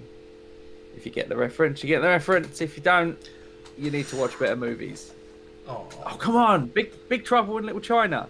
I haven't seen it. that movie in 20 years, man. Sex in the Middle. Yeah. The moment you said they got big hats on and they disappeared through the floor, I was like, it's like the Three Storms. Yeah, okay, I see what you mean. Yeah, they're not the big wide hats, though. Yeah, and it fits an Asian setting as well, so yeah. I've been waiting to throw a grenade and say, it will come out no more. I love Kurt Russell in that movie. That's my favorite movie. Mine as I well. haven't seen it since I was literally in middle school, so I think I need to rewatch it now because I'm getting flashbacks right now of a movie that I barely recall, but I gotta watch that again. When you watch it like as a kid or even like a teenager, and you think his character's awesome, and then you rewatch it again as an adult and you realise he's a fucking idiot and he's just the best. Like, he just doesn't know what he's doing. He doesn't know what's going on, and he constantly falls over his own feet, and it's amazing. Sounds good. I definitely got to rewatch. Very much like us. Yes. Yeah. Oh, what's up? Jack would fit in perfectly. Yes. Mm. I think all y'all would fit perfectly. And ladies and gentlemen, I'm Jim Capricious Nature, here for our Fallout Asia. Very interesting session. Got a couple of things that I was not anticipating. So that was kind of cool. And one of them was very unfortuitous for our players. But yeah, we'll see. We'll see how this pans out next week when we come back for Fallout Asia. You can check out all of my links there. CybernationUncensored.com for our supplements, Reddit for the perchance generators. You can check out my link tree. We've got our music from Bass Ape today and 1,000 Reasons. Right now you can hear Genesis playing from 1,000 Reasons. We will be back tomorrow, 3 of us at least will be back tomorrow for our Cyberpunk Goes Nomad as we make our way from the nuclear ruins of Las Vegas, because right now, we've got a mass killer on our hands who is now trying to also go after these 2 very tall men. But ladies and gentlemen, we'll see you tomorrow for Cyberpunk Goes Nomad, and we will see you next week for, thank God, it is Fallout Friday. Have a wonderful week, everybody. See you later.